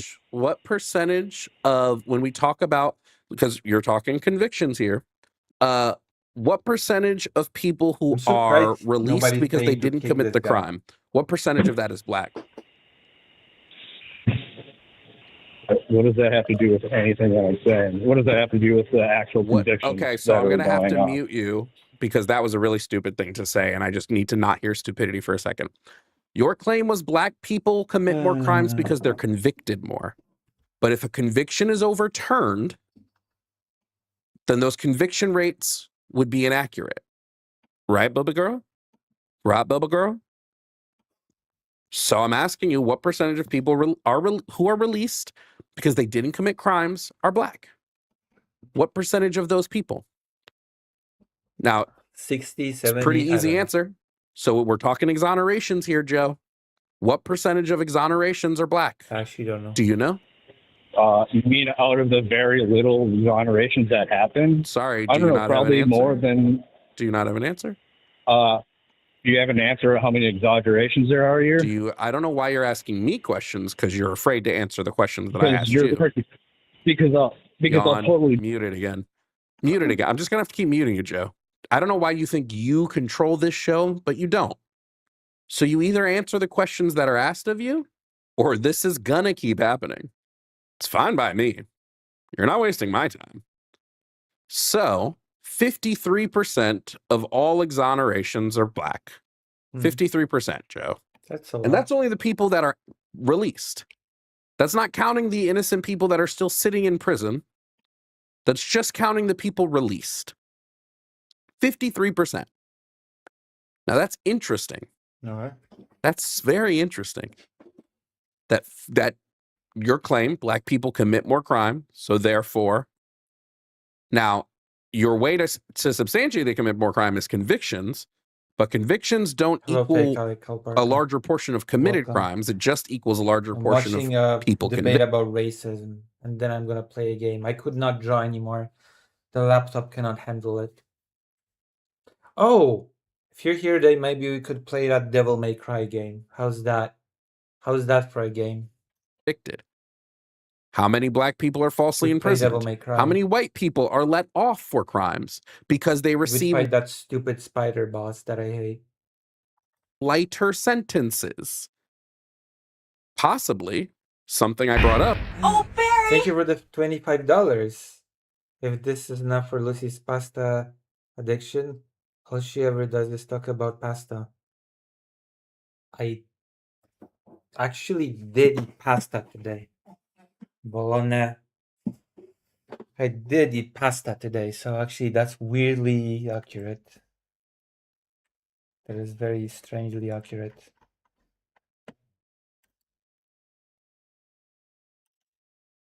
And lasagna. With the exoneration, with also. not the exoneration, with the sentencing commission, that they receive lighter sentences. So Joe, she likes to work with half the data. That's the thing of Joe. Joe likes to work with half the data. Joe doesn't like working with a full set of data because then Joe would have to confront the fact that Joe is upset that black people are just existing. Joe hates it. Joe hates black people. I mean, and the fact that black people have some modicum of really success in the country pisses Joe off. Joe doesn't like that. He would prefer them be seen, not heard. Isn't that right, Joe? I'll unmute you. Isn't that right, Joe? Did I tell my black? Shut the fuck up, Joe. I don't care. You're muted again. You've proven you can't engage in a good faith conversation. You've proven that you can't engage in actual factual reality. You've proven that all you want to do is scream and cry and go boo-hoo, boo-hoo. I don't operate that way. I operate with empirical data. There's more? I operate off of studies that there's 12 more minutes of this or 11. It's just I thought that was over. I thought the debate ends here. That show causation. Continues? You operate off of your fifis. You know how I know you operate off your fifis? I can replay the tape where you said, I don't care about your study, which proves to me you operate off of fifis.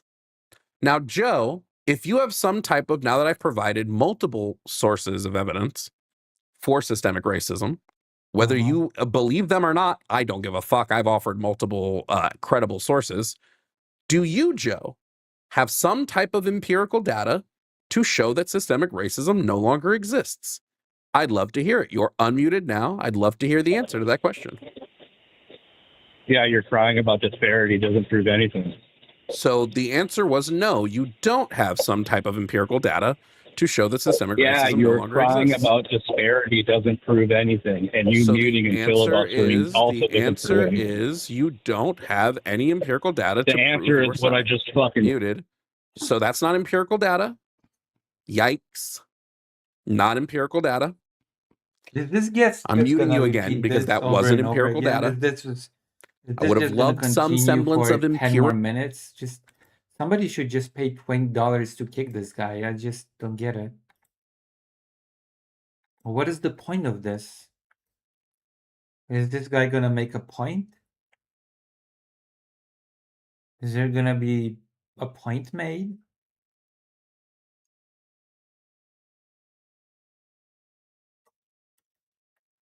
Empirical data, but you couldn't provide that. I know it's hard. You might. Oh, you know what? You It's might not hard. know what empirical means. You might not know what empirical means. Should I pull up a? Would you like me to pull up a dictionary and tell you what empirical means? I know. 4-syllable Joe words. Biden They're is hard playing for you, with aren't they, his Joe? food. I guess so. Do you want me to Yes, tell you? that is true. Do you want me to tell you? Here we go. Here we go. We're going to give you.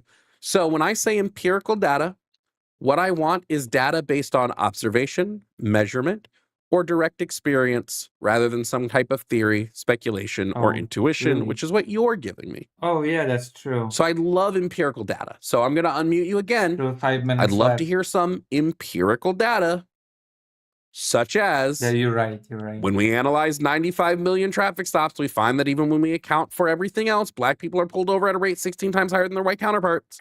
But this will take longer than 20 minutes, so nobody paid for this guy to be kicked. That People would be enjoyed empirical this. data. Not, my name is Joe and I have fifis. That's not empirical. So we're going to unmute you again, Joe. Would love to hear some empirical data. Here you go. Unmuted. Let's hear it. Yeah, your filibustering doesn't prove shit, bro. So you can't answer the question. I already did, and you refused to address it. So you can't obviously answer the concede, question. so I accept your concession. So you I cannot already answer the did, question. and you can't address it. Great. Beautiful. Muted. It is just embarrassing that you can't answer the question, Joe. That is just truly embarrassing. Genuinely. I would have loved an answer to the question. I would have loved some empirical data. Well, good luck with that. Somewhere. Nope, Man, man. You're not gonna it get would have been it. great. It would have been great, chat, to have some semblance of Would've, could've, empirical should've. data from Joe. But Joe can't provide it. He just can't do it. Physically can't do it. Big yikes on Joe. Big yikes on Joe. But should we give Joe another chance? Let's give Joe one more chance. Joe, unmuted again. I'd love to hear the empirical data that supports the hypothesis that systemic racism is over. I'd love to hear this empirical data. You're going to be unmuted one more time. And just by the way, so you know, saying black people are convicted more doesn't prove this because that is a correlated piece of data with no cause. You need to put a causation there. I hate to break it to you, but if you're going to make a jump to a conclusion, there needs to be a causation. So we're going to unmute you again, Joe. This is your last chance on the show to provide us an empirical piece of data. Bro. Last chance, Joe. Go ahead. Well, the empirical data of what? All right, we're back. This is so bizarre. Hypothesis that systemic racism has ended. The only piece of data you've given me is a terribly correlated piece of data. So I would like some piece of empirical evidence that supports the hypothesis that systemic racism ended. So you're unmuted now. I'd love that data. My job isn't to prove your argument for you, my friend. Big yikes. So Joe, Your belief is that Is this your systemic pope? racism, I'm muted. Your belief is that systemic racism ended. We can both agree that it existed in the past. Your belief is it ended. So I'd love you to support that belief. Your belief is that it is over. If you can't do it, I'll move on to somebody who potentially can. Clearly, that's not you. You're having a real hard time here. And I have provided empirical data that supports my hypothesis. Straight up giving it to you. Hypothesis. So now it's your turn.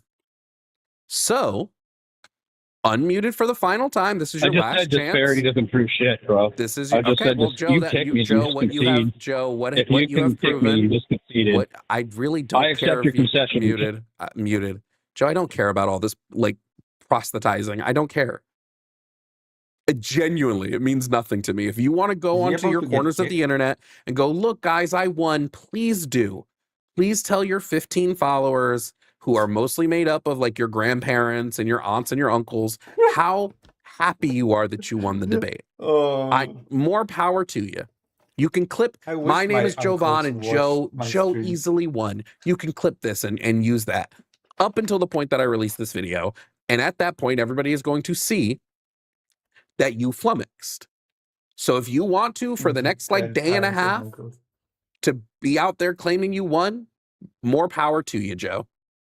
More power to you. But in a day and a half when this video drops and everybody sees that I was able to give empirical data and you gave nothing but your feelings, the truth gonna come out. Goodbye, Joe. Have a shit rest of your shit life. Oh, so it is over. So let's do our post episode recap, because I want to start doing that now. Here's the issue with Joe's stance, is it's built on nothing. Disparities obviously play a big role when we look at the cause of said disparities.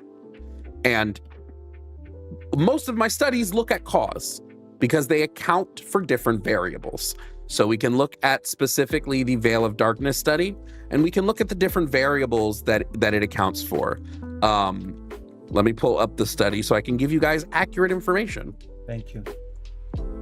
Thank you. So when it comes to the Veil of Darkness, remember that they looked at 95 million traffic stops. They accounted for time of day, season, so like whether it's winter, whether it's fall, things like that. Traffic volume, road network, police department, laws, so the speed limits, all these things, the visibility of the race of the person driving. They looked at all of these. So they looked at these because they needed to see, you know, what the reason people were being pulled over for. So they looked also at whether tickets were given. Okay, I already know about the Veil of Darkness study. I've heard about it many times. Right. Devil May Cry. The Devil May Cry. Hovan clearly definitely won the debate. Listen, you can write it, you can read it with a J. Okay, I read it as Hovan because I read it in the HD collection.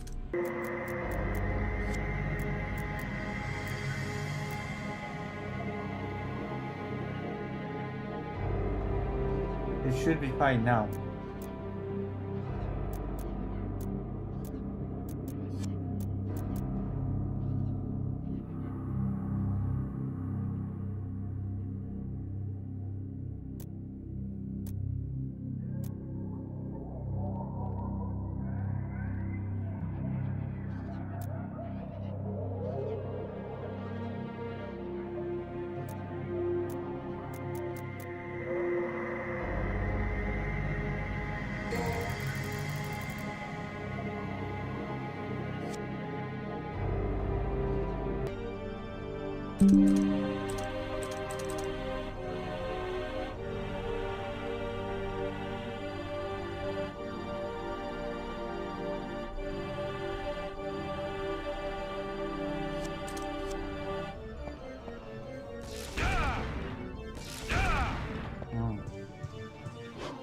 Are we back?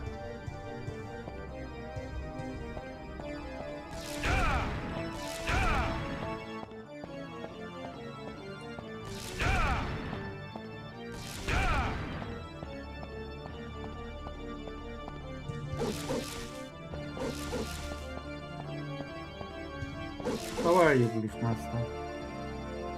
Wait, is fake Cal Parker still here?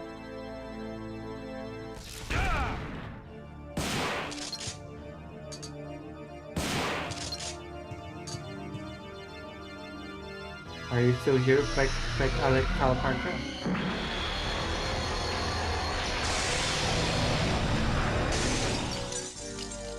Fake Cal Parker wanted me to play this.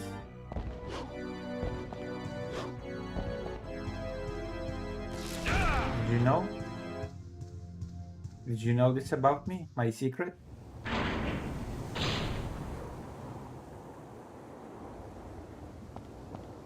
I have to stream more better streams now. Also, we have to do some news about the United States becoming Israel now. Maybe that would attract some people to the stream if I was like, the United States is Israel now. Maybe that would make some people come to stream. What do you think?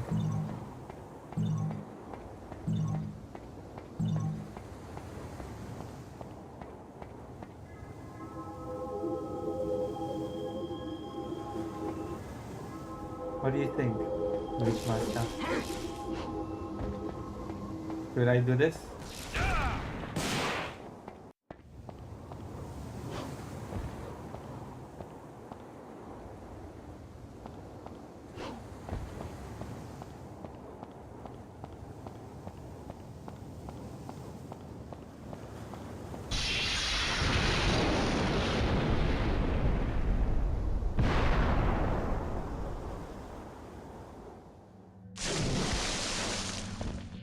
Yeah, but should I do the title that the US is now, you know, Israel?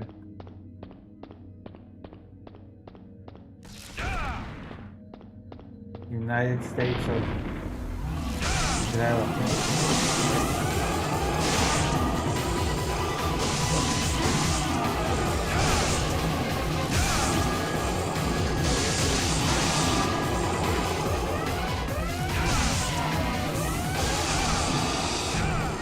We'll change the title appropriately.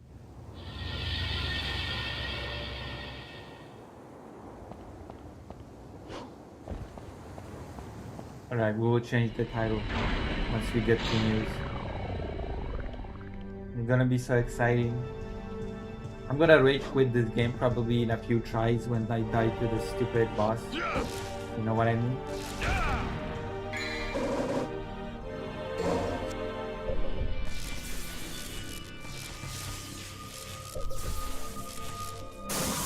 Are you really the legendary little boy?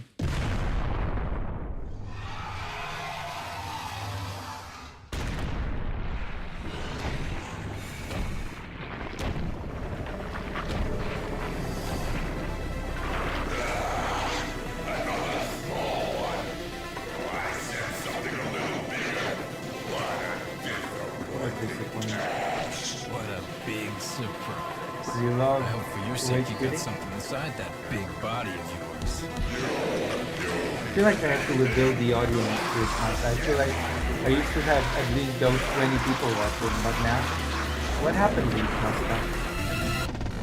What happened to me?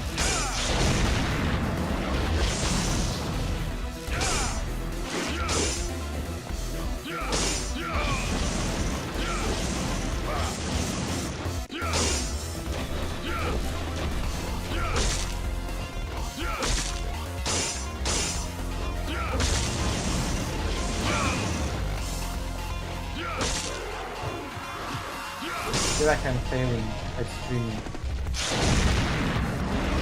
And I failed at my manga as well because I missed the deadline. I finished making it, sort of. No?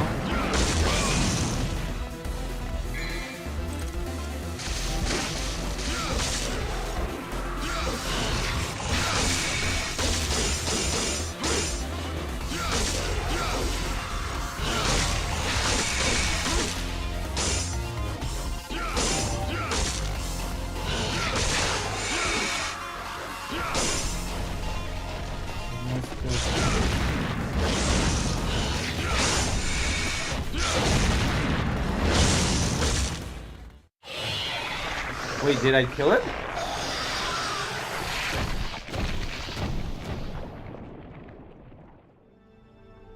I'm so low. Hold on. I actually killed him in one try.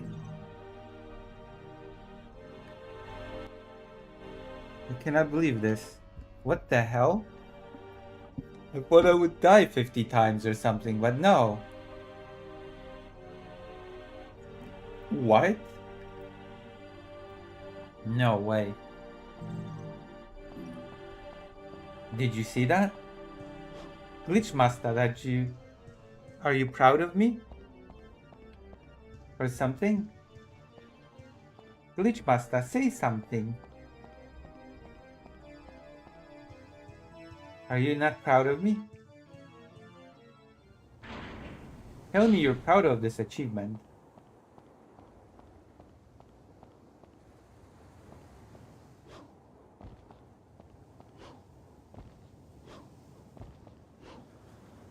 Oh, I fell.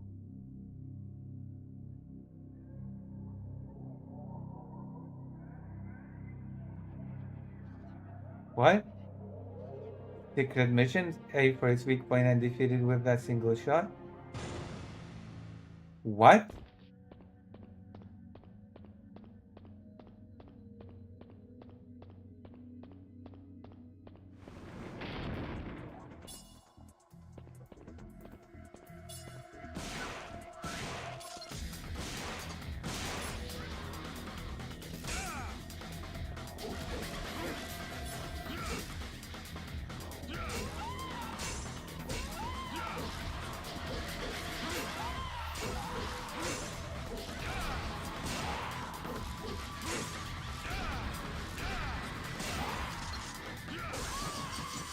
Did I win the mission?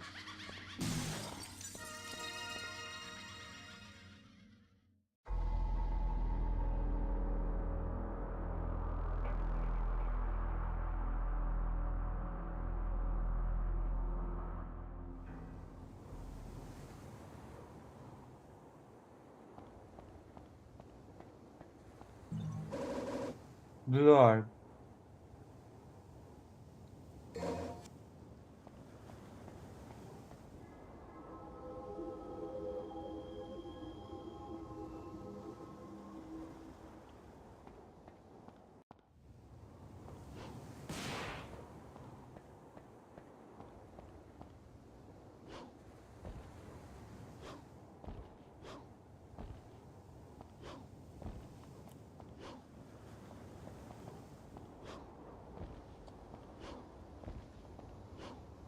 Whoa.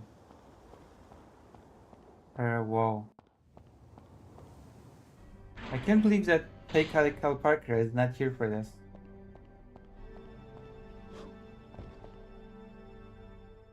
I'm doing so well for once. And I got a C ranking. C ranking is good. You know?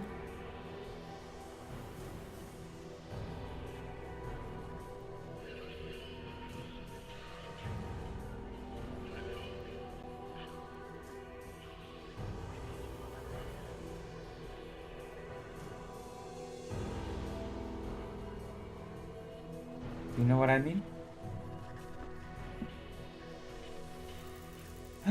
Oh gosh, we can level up. Save.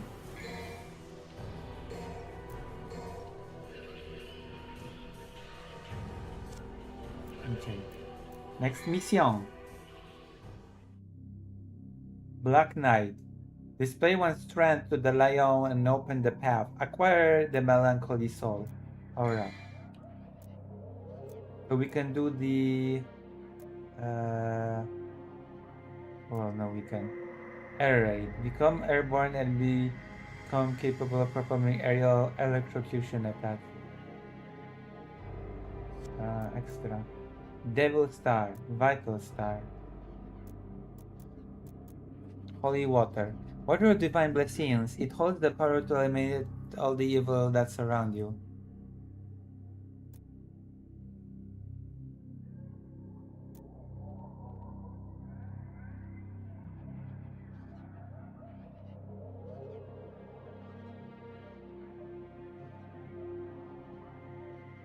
Wait, did I fail it? Did I fail the secret mission? I didn't know I failed it.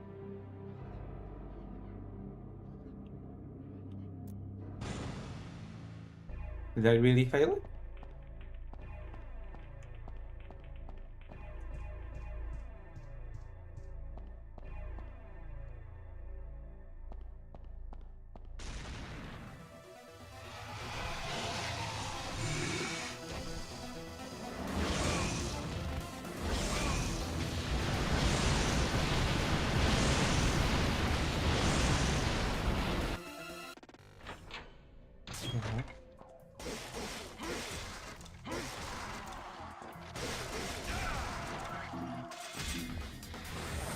Oh.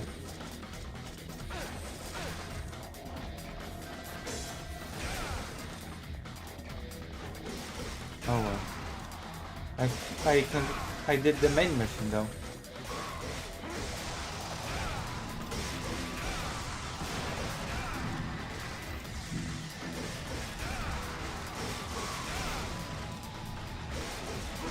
I don't have the powers to do the mission. I'm not Solid Snake.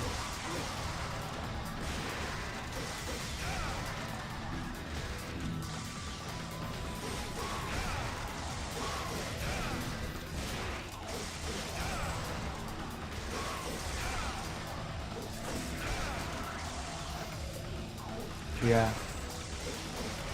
I don't know why fake Alec Howard Parker has abandoned it.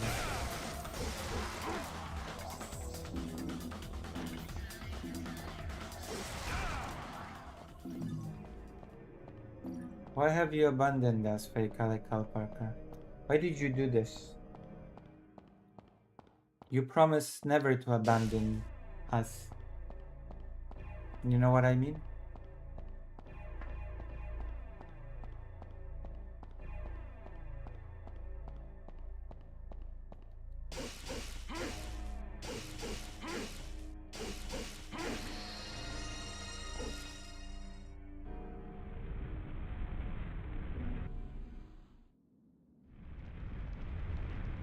It's okay, I've been abandoned by the majority of the core audience.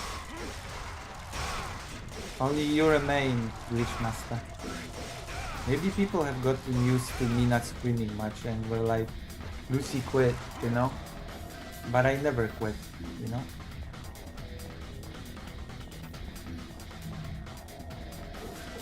Isn't that right, Glitch Master? I've just been working on the manga.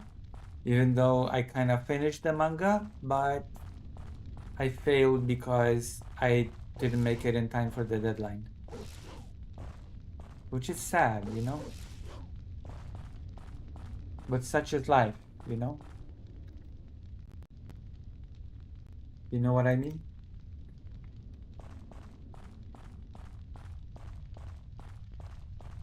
In the meantime, consider supporting your favorite streamer. To make the stream possible, considering that my streaming career is hanging by a thread. Welcome back, fake Alec Cal Parker.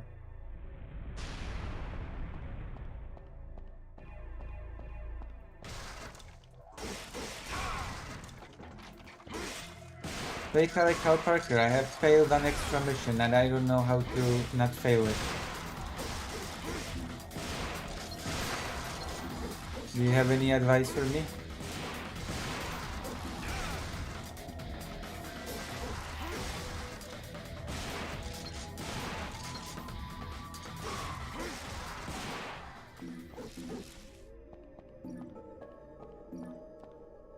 No advice? Oh, well, okay then. Alright then. Get out of here.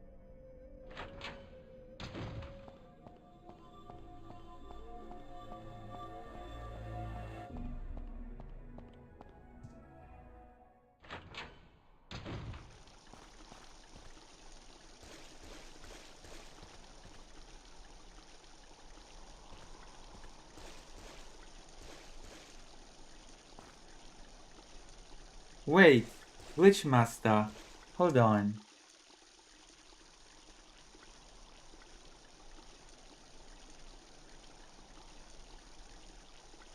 It's impossible. You were not white moments ago. Are you now white? What happened? Is it because it's a new day?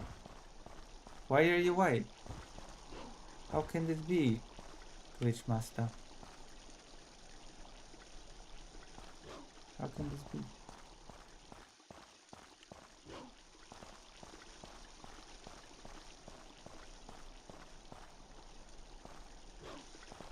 Being white is a sin, you know. Strange. Being white is a sin. It's an affront against God to be white. Actually. Did you know that?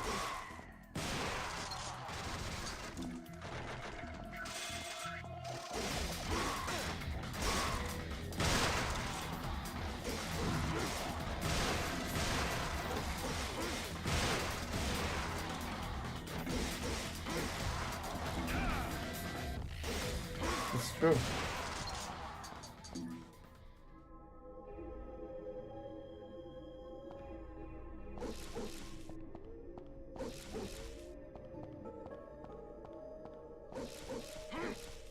But like, how can you do this? Betrayer of the light.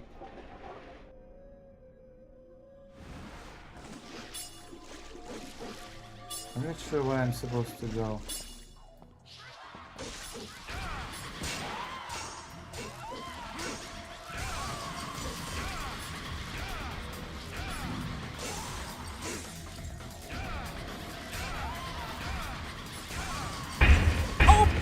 Thank you for the tier 4.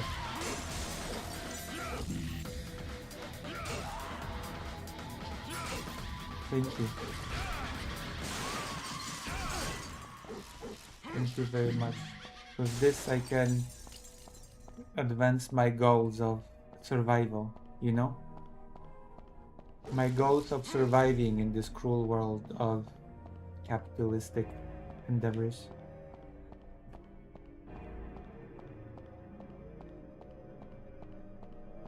I have to grind hard, like a real grindster. I should maybe do more debates. Did you know that I won 2 debates in a row in the debate show?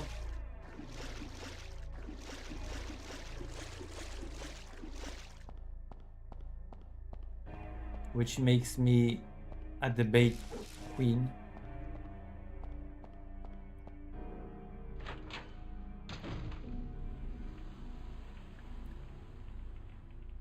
I am the champion of debates.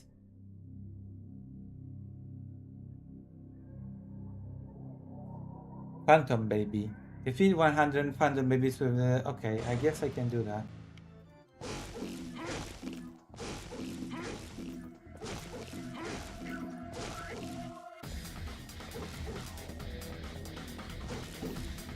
Where are all the phantom babies? What the fuck?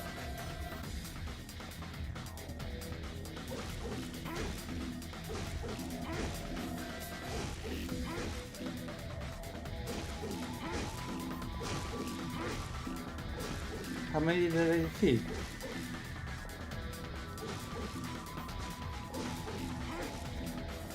Did I defeat 100?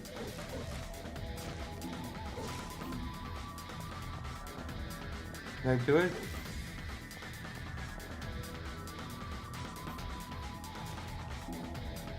Did I win? Oh. Can I try again?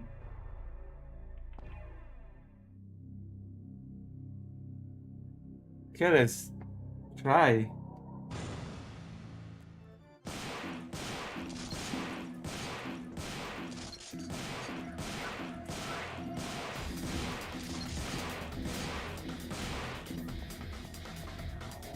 Kill the phantom babies.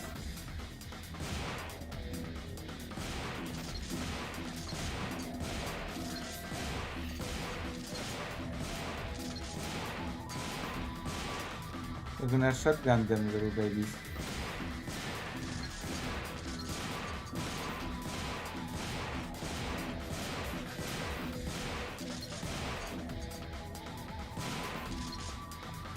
Did I get him?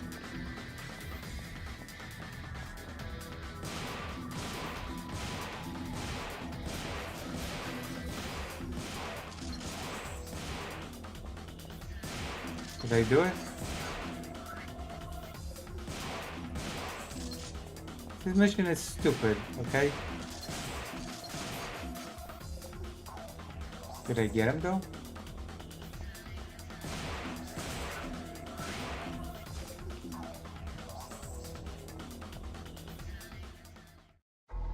What the? Come on. Really? Oh wait, hold on, I know.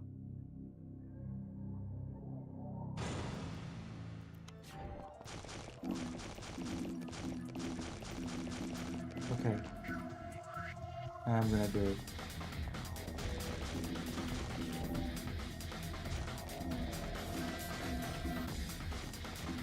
Wait, you kill them just by walking on them?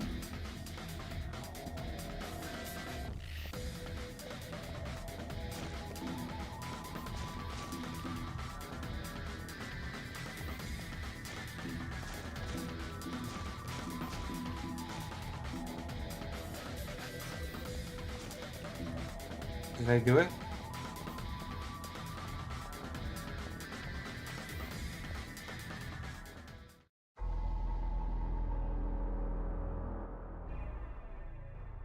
Yes, through the extra missions actually.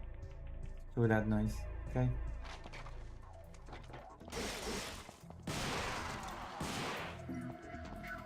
Maybe I'll return later.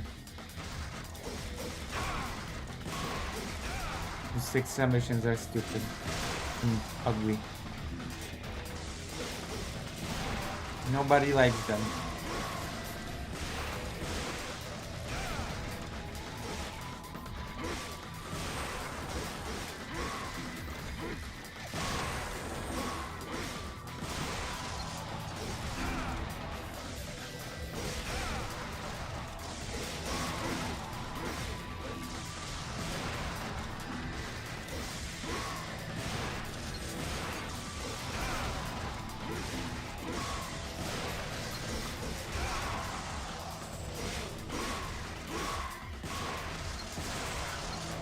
Anti-abortion.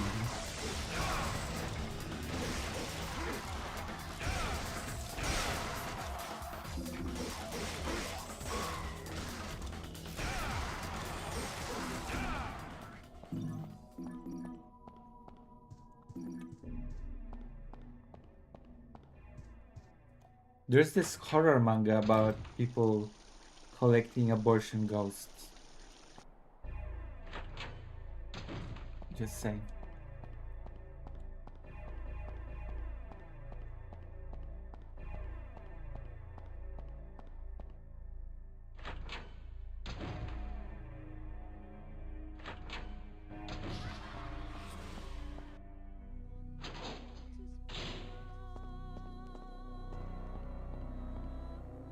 Wait, where am I supposed to go with this?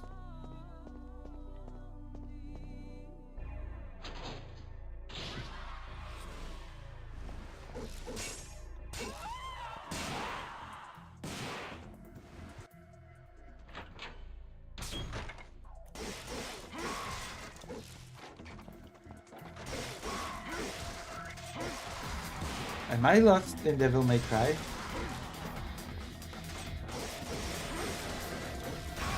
That doesn't sound like... Wait, I know. I think I remember where I'm supposed to go now.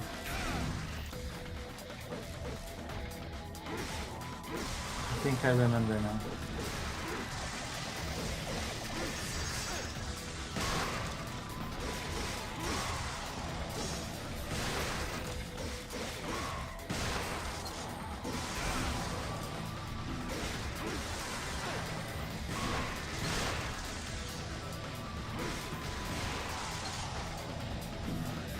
I actually thought we only moved forward in this game, but actually it has quite a bit of backtracking. It seems.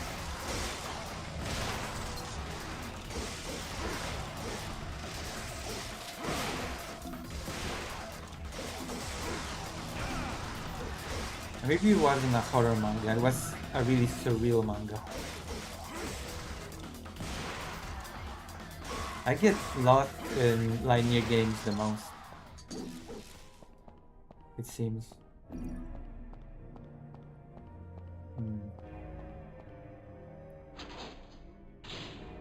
Oh. Okay. So it seems like I have to go.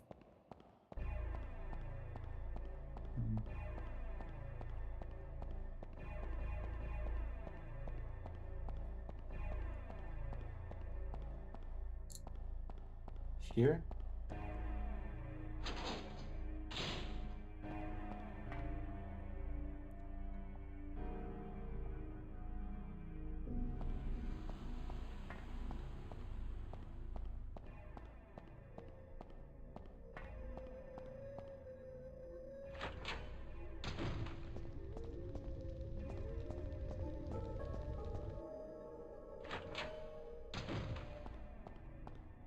That's why I have to go here.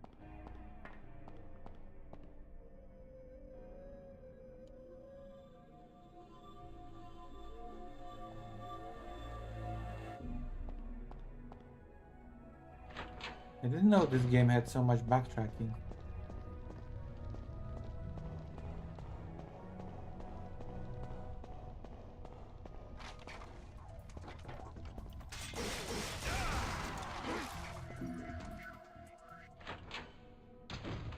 I think this is where I put the thing.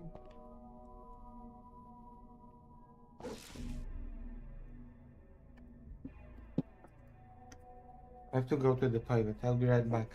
Don't go anywhere, okay? Please don't abandon Lucy.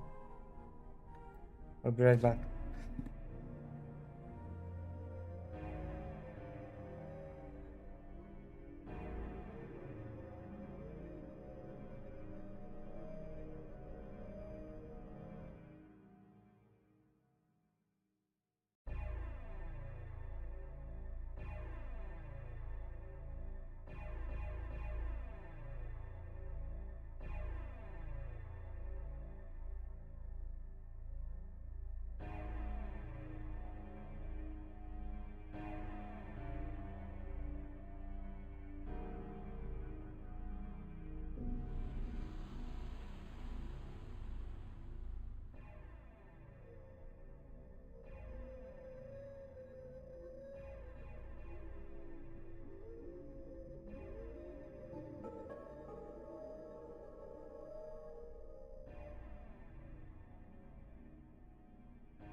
I'm here. Now is the perfect time to abandon a girl in need. Oh, come on. My God. I've already been told by some awful person in the chat to stop imitating females, okay? My streamer experience in a nutshell, okay? Some persons being like, stop imitating females. You know what I mean?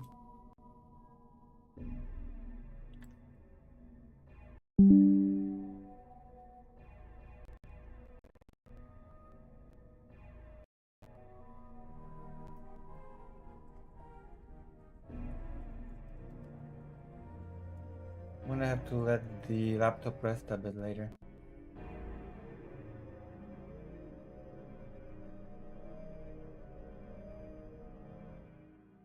I'm not you, Lucy. You're talking to no one. Well, the one viewer that was here has left. Of course, there's also fake Alec Cal Parker, but you know, fake Alec Cal Parker has abandoned me a long time ago. Where am I supposed to go? The hell?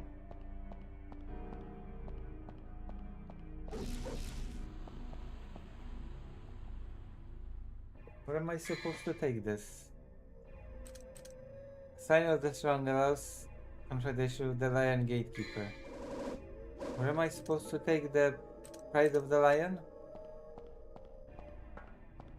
Do you know? Do I have to Google it? Unironically?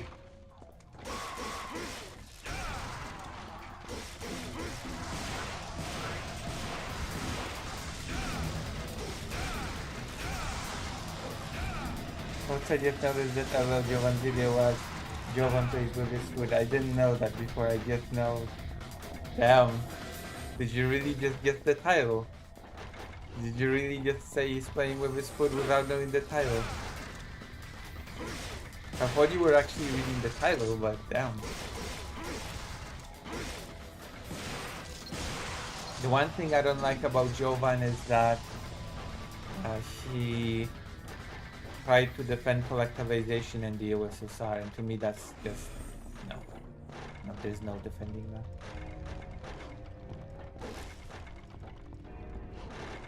There is no defending collectivization, and because he said that it's great when people take control of the farms, of the farmland, etc. But it wasn't the people taking control of the farmland. It was it being controlled by the state, which is not even remotely the same. In fact, farmers just basically under that system became a little less than servants of the state.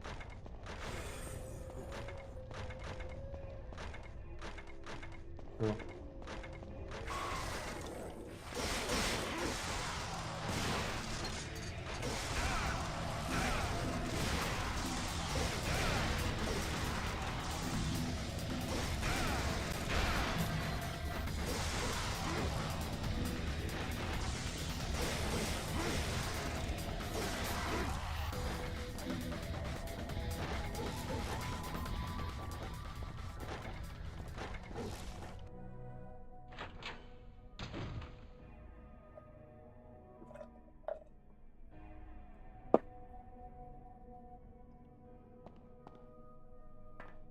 That's why, yeah, thank you.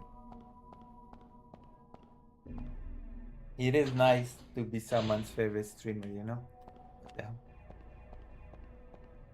You know what I mean? You understand my feelings? But it's okay. I need to turn up my entertainment value. You know, I have to be like more in your face. You know, like Bosch or something. Short stack goblin.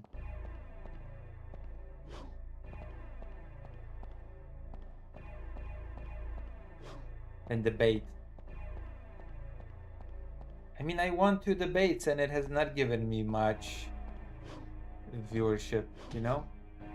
Like, I feel like I've debated, and everybody's like, oh yeah, Lucy, you're great, you won, and nothing. Okay, nobody tunes in. Okay, nobody that saw me debate and was like, Lucy did amazing in the debate. Nobody's like, yeah, I wanna check Lucy out more. So what was the point of me even debating? You know? Am I being too cynical?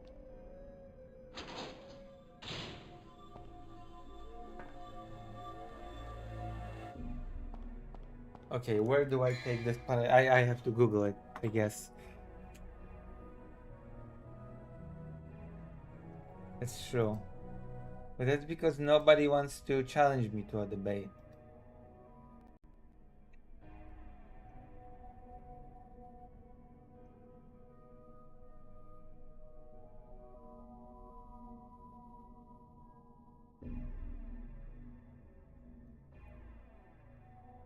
Devil May Cry. Where to take Pride of the Lion. Fountain Room during Mission 4. Where is the Fountain Room?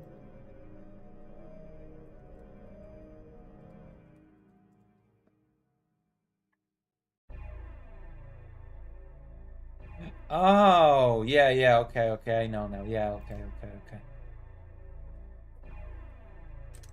I think I know. Okay, let's go. I remember now. I mean, I don't remember. I googled it, but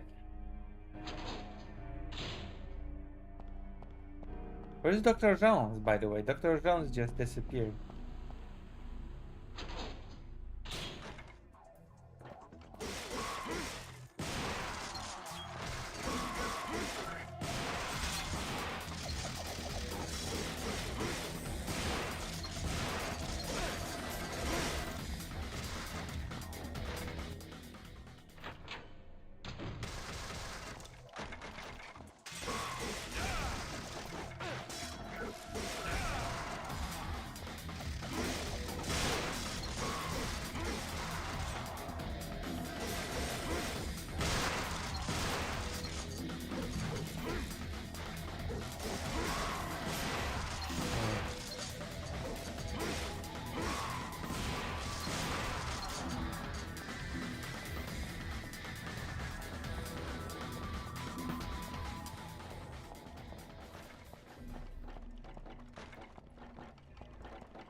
I recently went to a museum, an outdoors museum of called architecture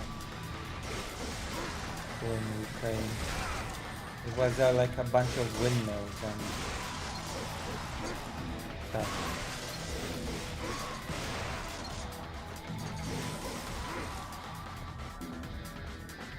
And all churches and huts. And I ate a piece of meat, you know? This is the fountain room. Okay, let's do this. Before I can confront the lion, I'll need a sign.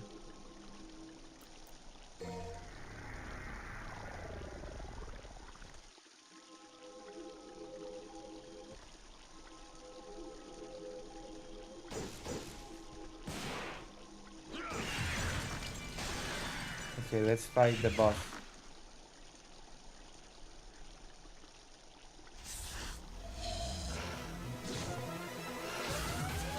What? Are you Trump? Joke's on you because he... What the fuck?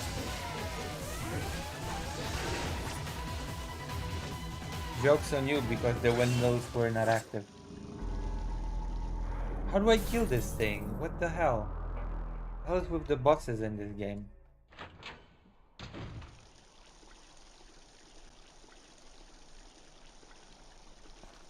No, I just suck. I died because I suck. I would have died even if I wasn't distracted. Probably. I've been so self-deprecating. Not good.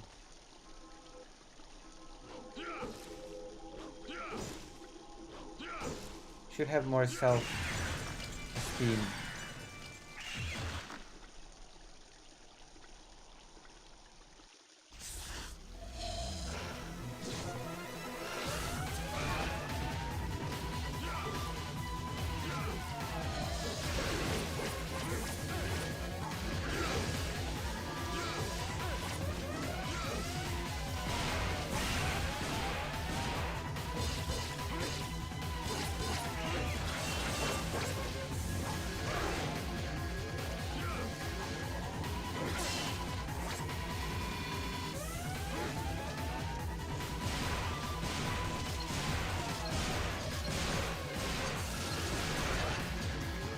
Fuck.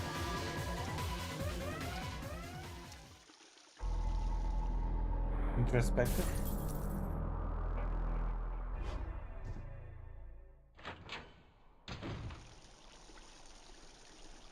I don't know.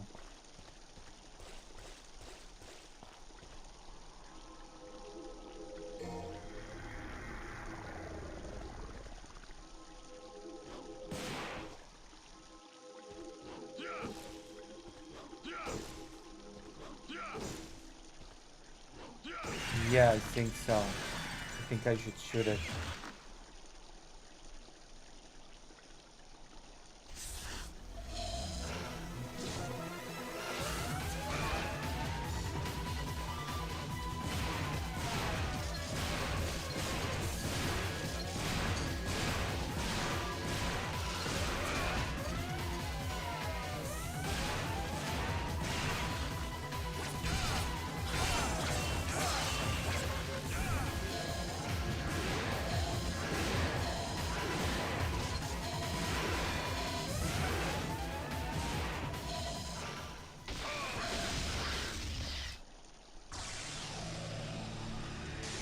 Alright.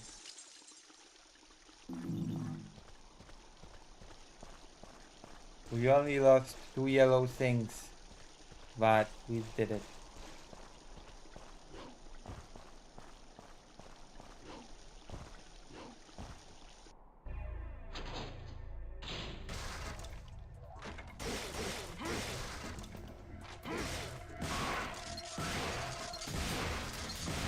I have to play some more Guilty Girl. I have not been doing much. I've been unwell mentally. And also I've been drawing all day. I've been drawing the manga for the deadline that I did not meet. And I've been doing my volunteer work for a org that supports Ukraine. And also I've been preparing to come back to streaming. And also I try to do the oracles. I try to do things, but I fail. So I have to play some more Guilty Girl. You know what I mean?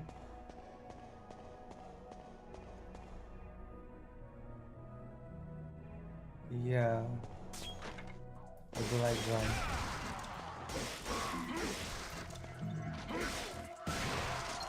Drawing is nice. You know what I mean?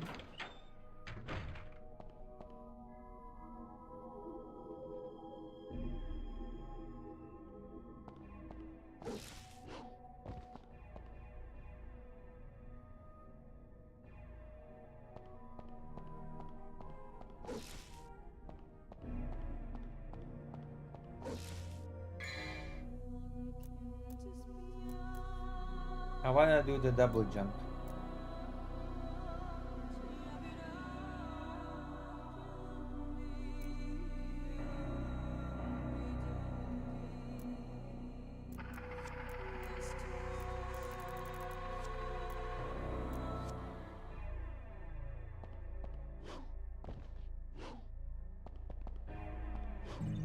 Oh.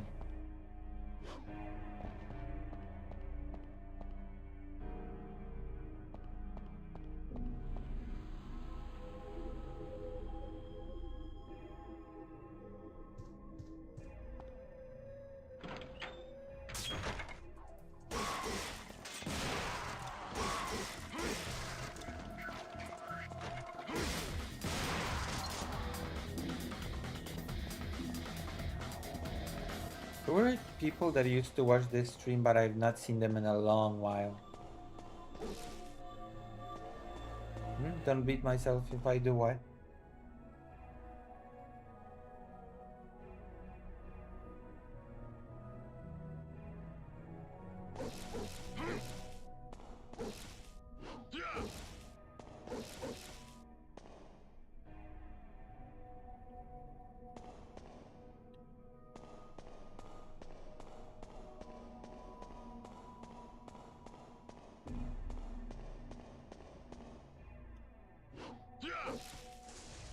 Oh, I get it. I have to jump and hit it from the highest place. I think.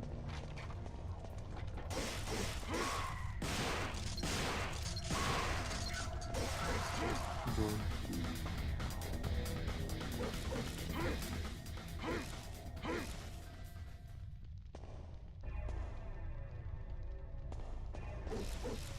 Don't beat yourself if you make people sad by not taking care of yourself. Wait, why did the topic go to people being sad by not taking care of myself? Hold on, I haven't mentioned any of that, have I? What do you mean?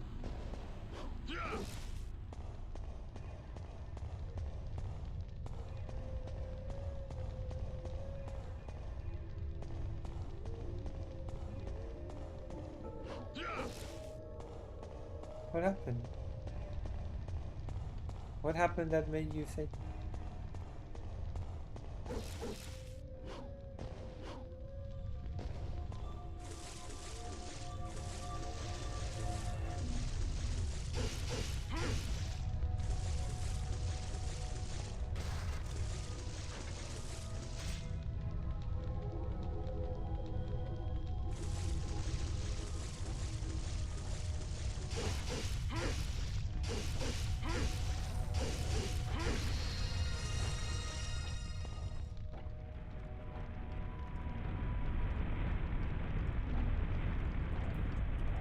Oh.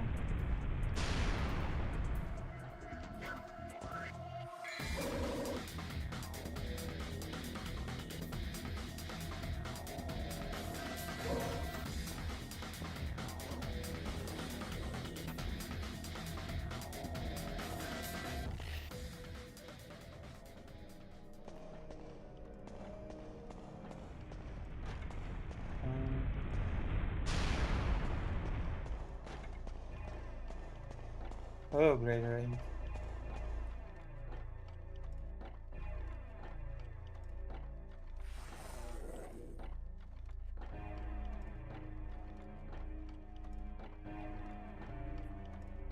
It said something about a sword. Something sword. This was supposed to be Resident Evil 4, by the way.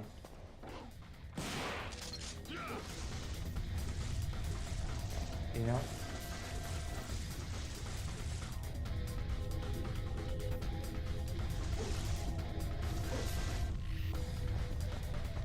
Have I mentioned that?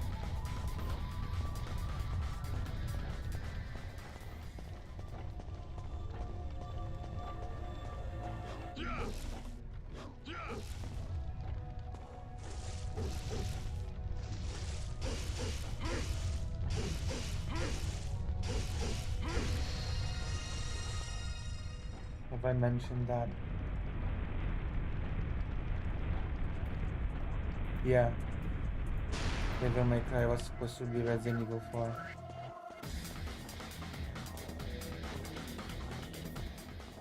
That's why Dante is a little bit like Leon.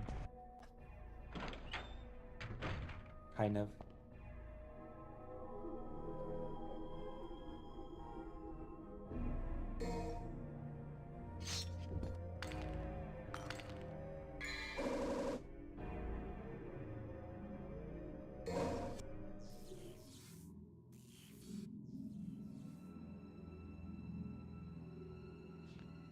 I guess the key is to shove a sword into a woman.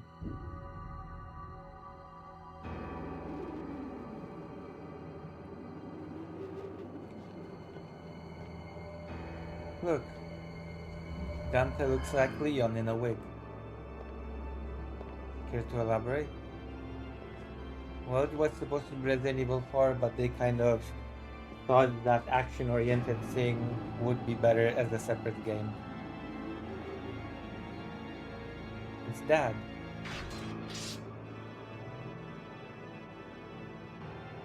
This stinking hole was the last place I thought I'd find anyone with some guts.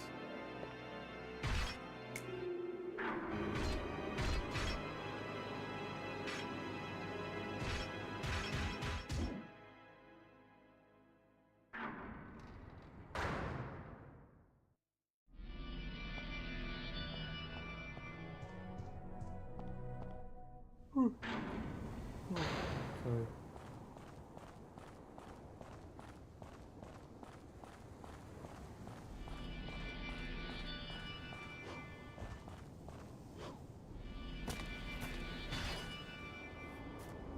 Guess I have to fight this guy now.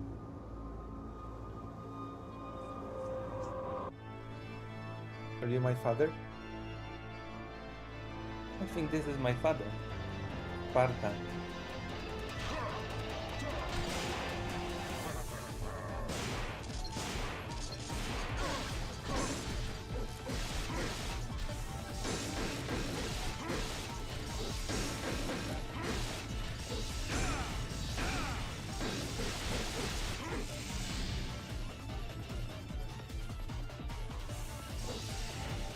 Yeah.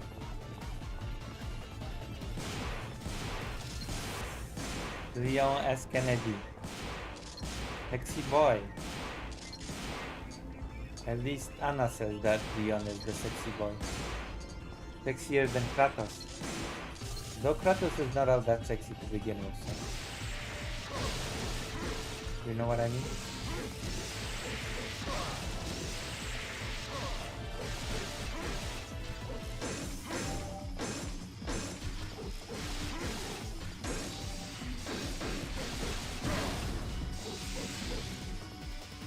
Did I get him?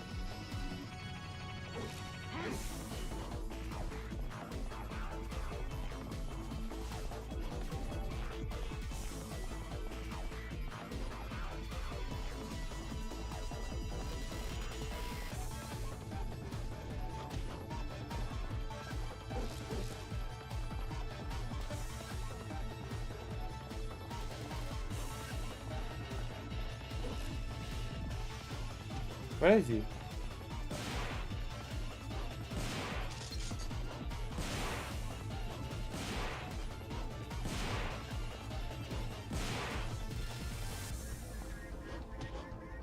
Where is that?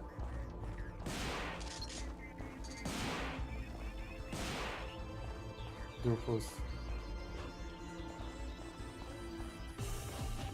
Oh.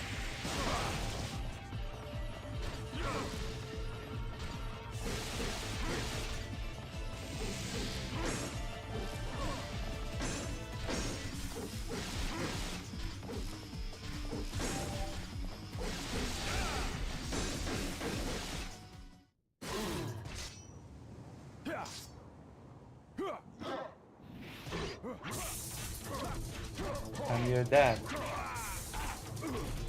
I bet he's my dad.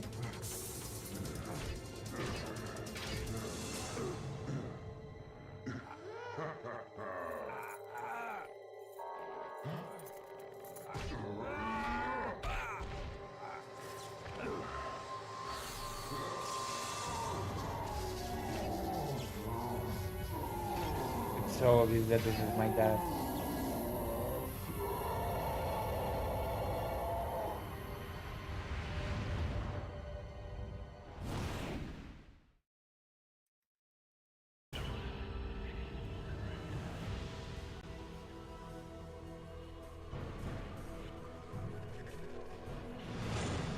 D.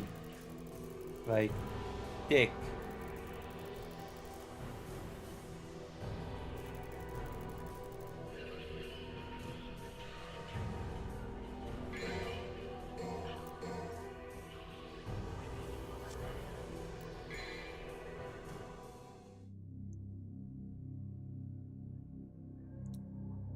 Where is the destination?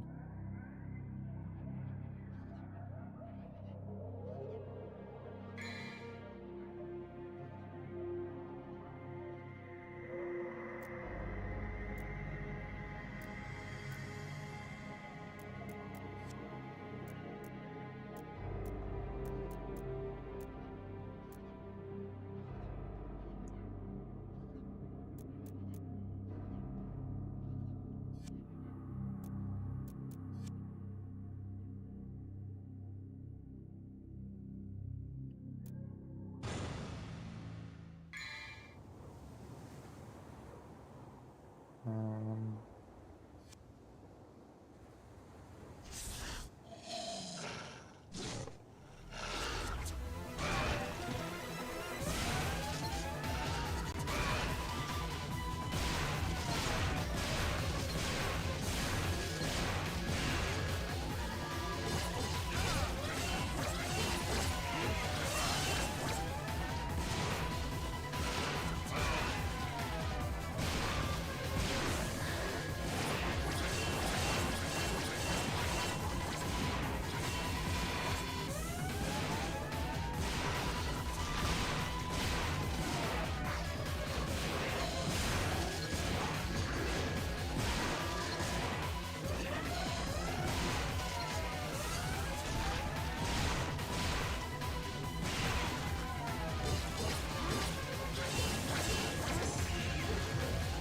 oh my god. Seriously?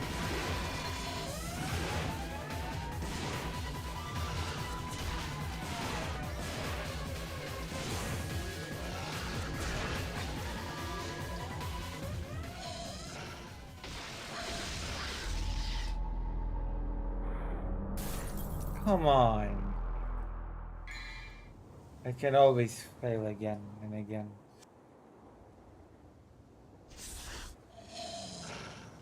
Don't underestimate me. Can you go see?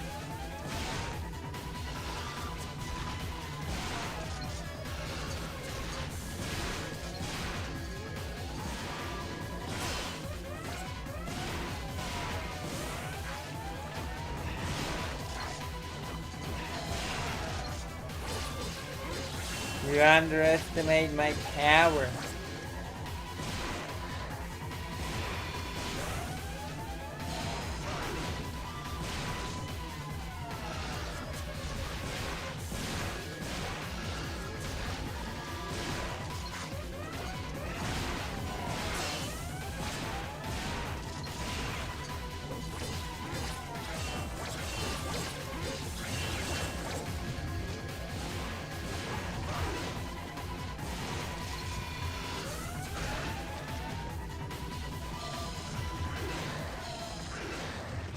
No, it didn't die. You're lying.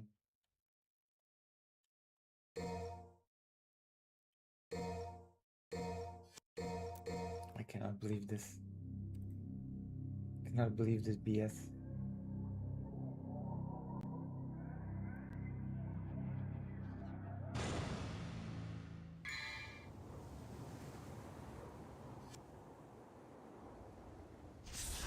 We will win now.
real.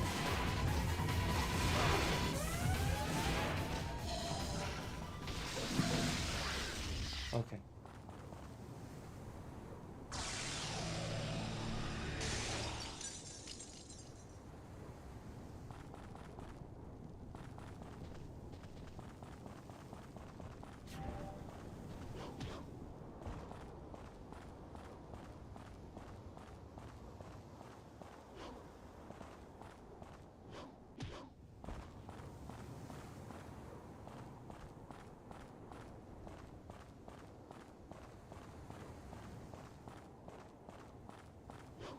How do I get out of here again?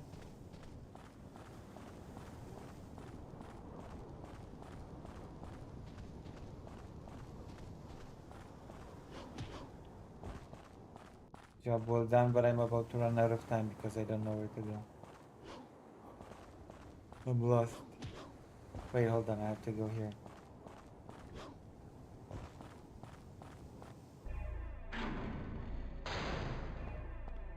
Okay, I'm almost down.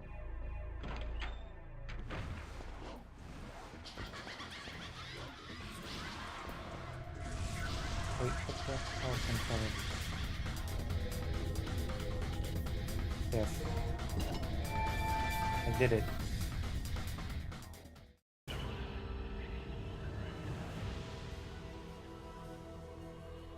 My only viewer is going. Then I guess I... B! Rank B, okay. I might as well end stream then. My only viewer is going away.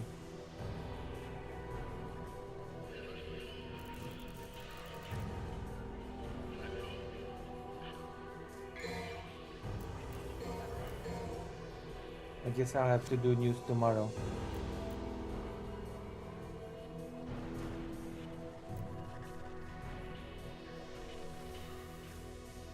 Yeah.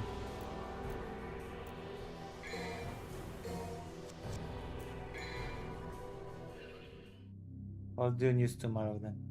Defeat the evil guardian and acquire the guiding light.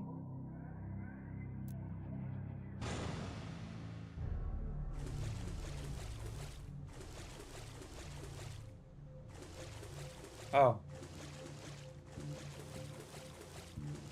Maybe I should do news about the US becoming Israel.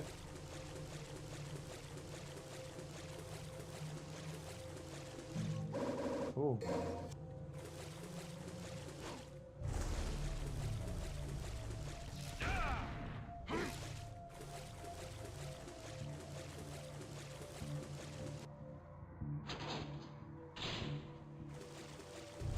Alright, let's do some news then.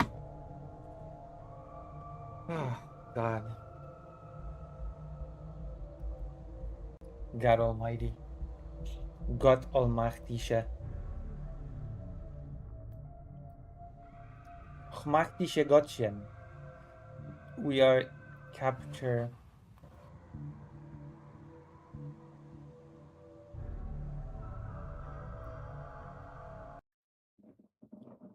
We do this. We end the game. Return of the laptop.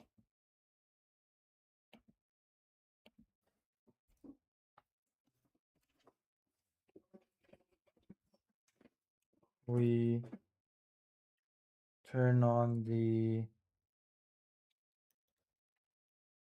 browser.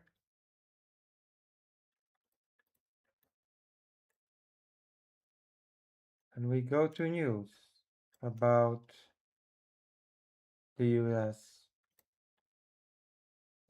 Like a bedtime story about the horrible end times, right?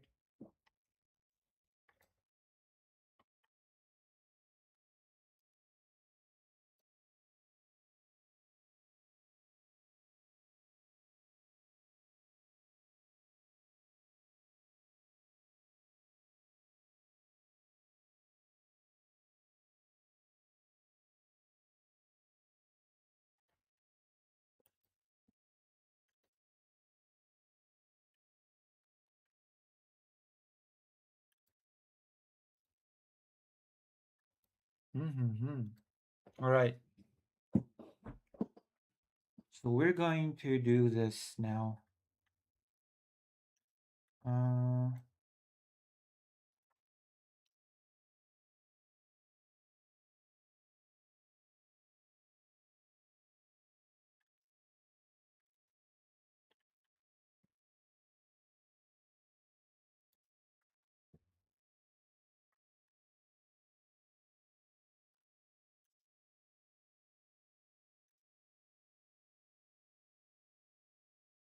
All right, let's go. It should be in the Polish news site.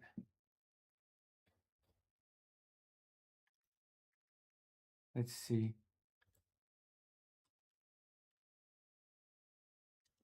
Germany's far-right AfD tops Berlin poll for first time ahead of state vote. Oh, thanks. I cannot wait for the AfD to win and for Germany to do a special military operation in Poland. God, I cannot wait. This will be the most awesome thing ever. I'll be drafted to fight against Germany.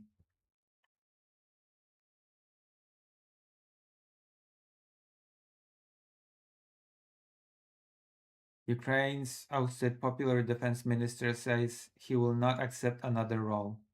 Uh-oh. Uniform to gown. Officer who saved pensioner to enter Poland's national beauty pageant. What news is this? Weakened EU sanctions will still hurt Russia. The EU's latest sanctions package against Russia falls short of Brussels' original ambitions. Oh, okay. Thanks, European Union. Less sanctions.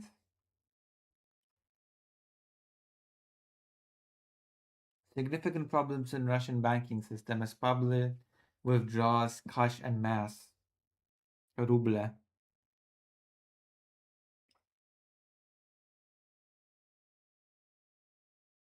Russia and Ukraine are bombing the next peace talks into shape.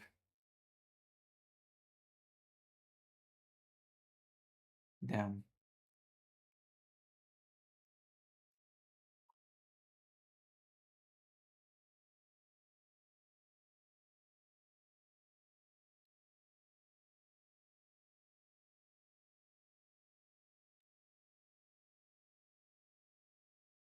But I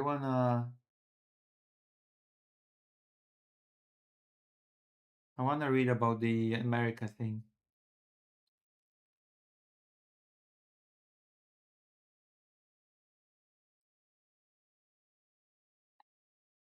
Australia transforms Adolf Hitler's birthplace into a police station. Holy crap. What?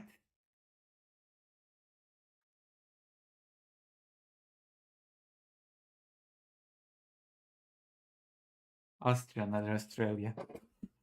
Austria transforms. We gotta watch this. Okay, this is interesting.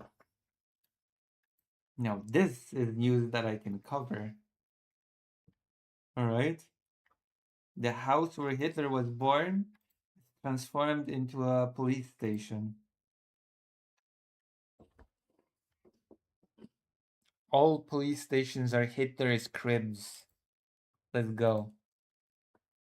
Over 80 years on since the end of World War II, the spectre of the far right has returned to Europe.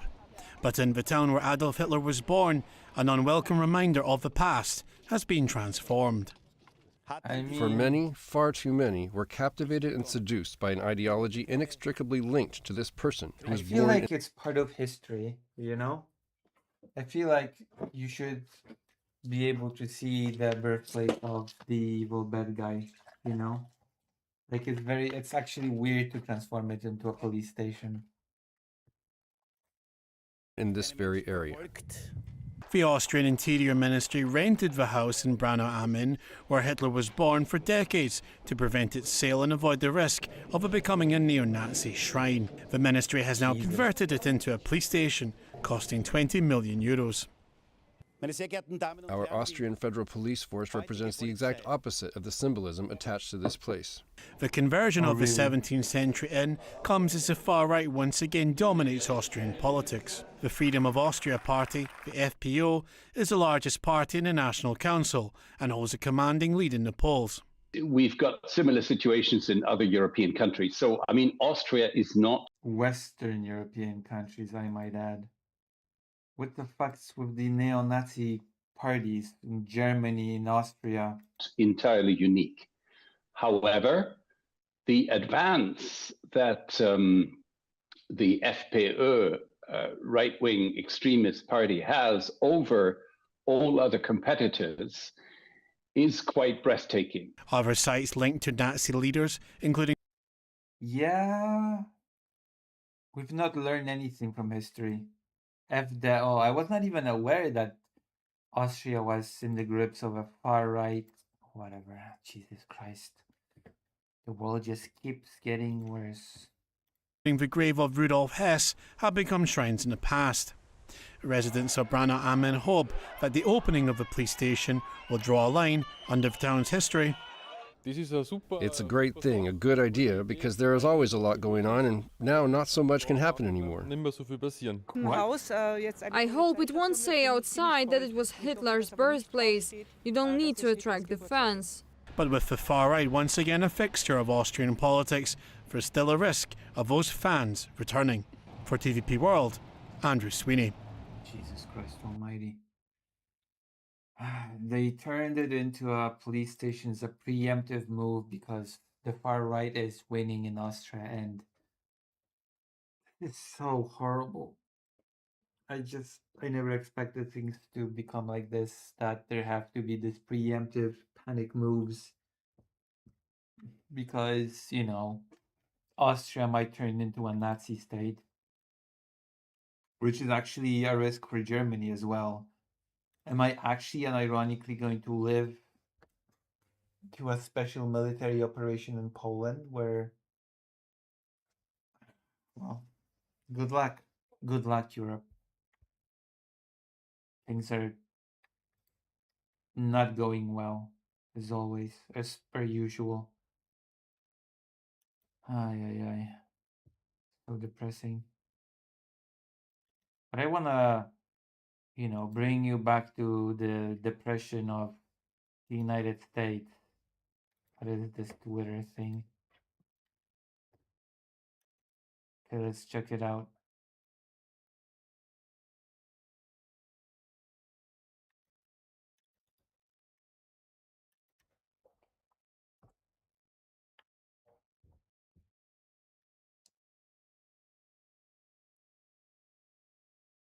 The House of Representatives has passed the FY 2027 NDAA HR 8800, which includes the proposal to expand defense cooperation between the United States and Israel, including joint collaboration on military technologies, missile defense, cyber capabilities, data sharing, and research and development. It now moves to the Senate for a final vote. Yeah, the United States and Israel are joined on the hip. By the hip. Right? Treasonous traitors. Americans in 1775, not allowed to criticize Britain. Must pay taxes to Britain. Must send soldiers to fight for wars for Britain. Americans in 2026, not allowed to criticize Israel. Must pay taxes to Israel. Must send soldiers to fight wars for Israel. Damn. What a critique. I wonder if there's an article that we can. U.S. Tightens ties with Israeli military.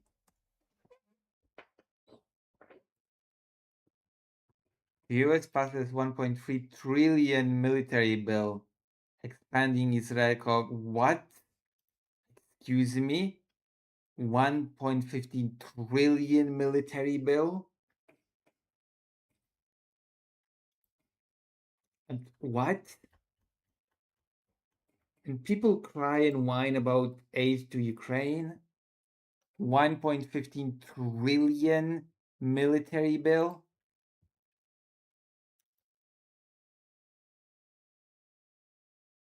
Bill to fund war on Iran and a handful of Trump priorities passes largely along party lines. Faces Senate uncertainty. 1.15 fucking trillion?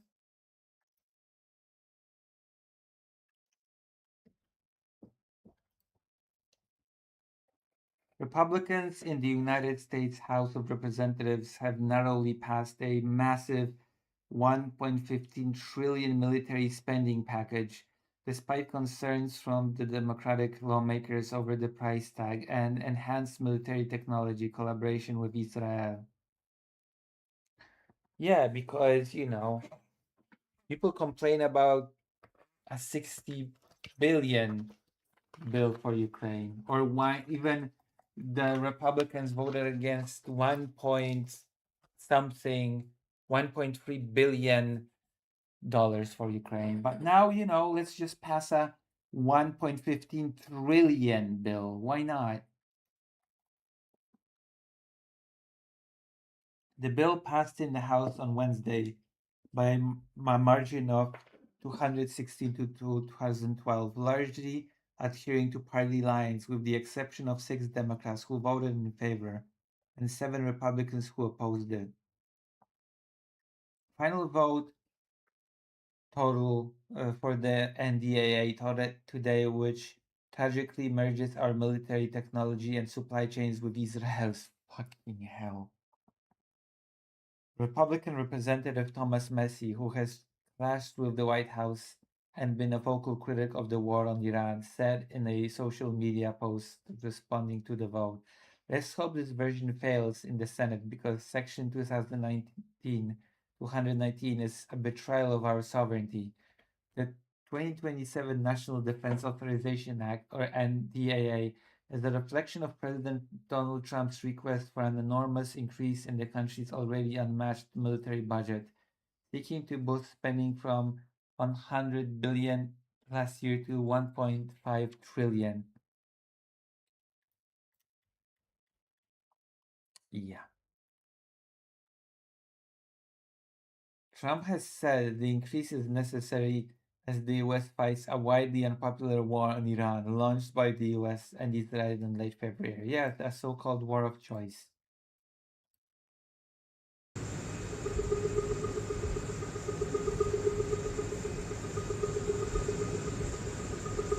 Brilliant. Well done, boys, to die in this war that I forced upon you. Amazing.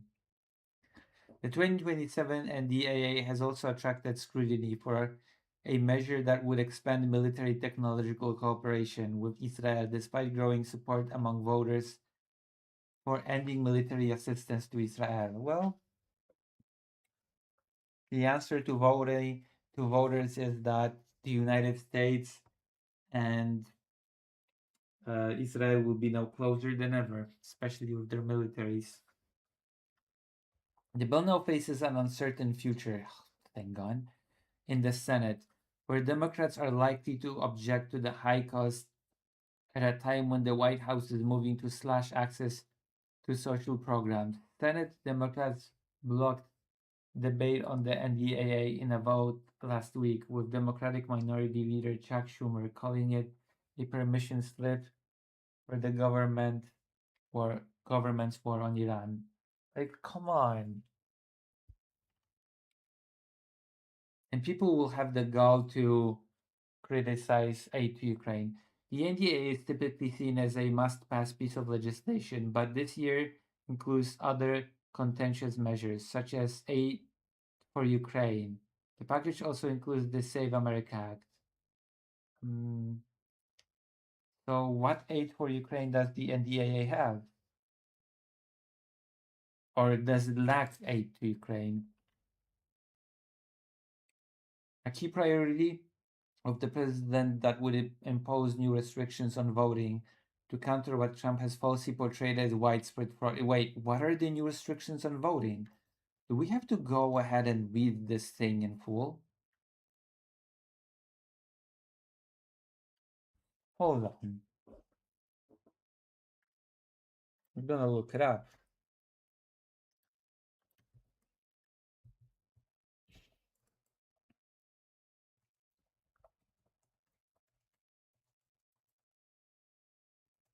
What are the new restrictions on voting?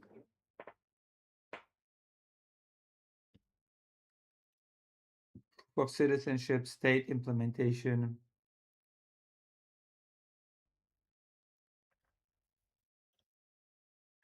Um,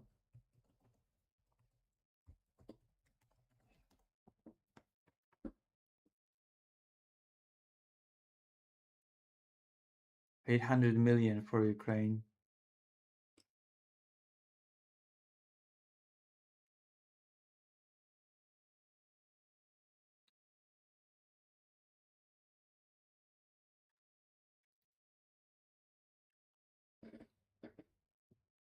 $800 million military aid for Ukraine. That's not a lot. I guess it's better than nothing, right?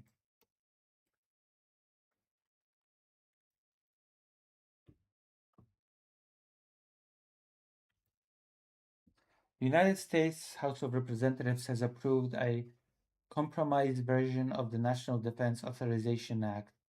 The bill worth nearly $1 trillion sets Pentagon policy and provides for continued military support for Ukraine, as well as measures to deter Russia and China.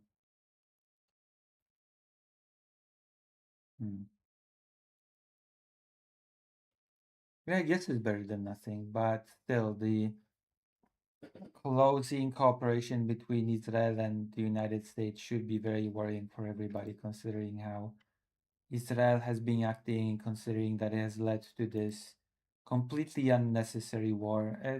I'm not super happy. I am glad that Ukraine will be receiving some new aid, even if it's not a super big amount, but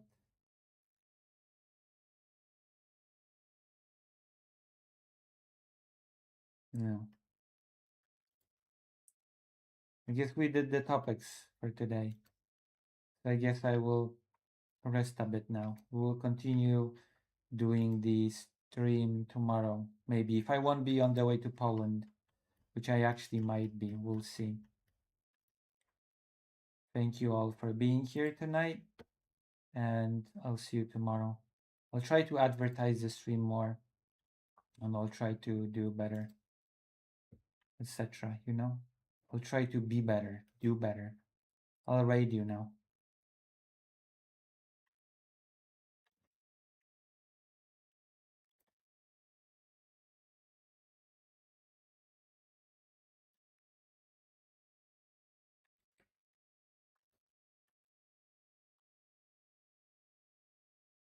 Tomorrow.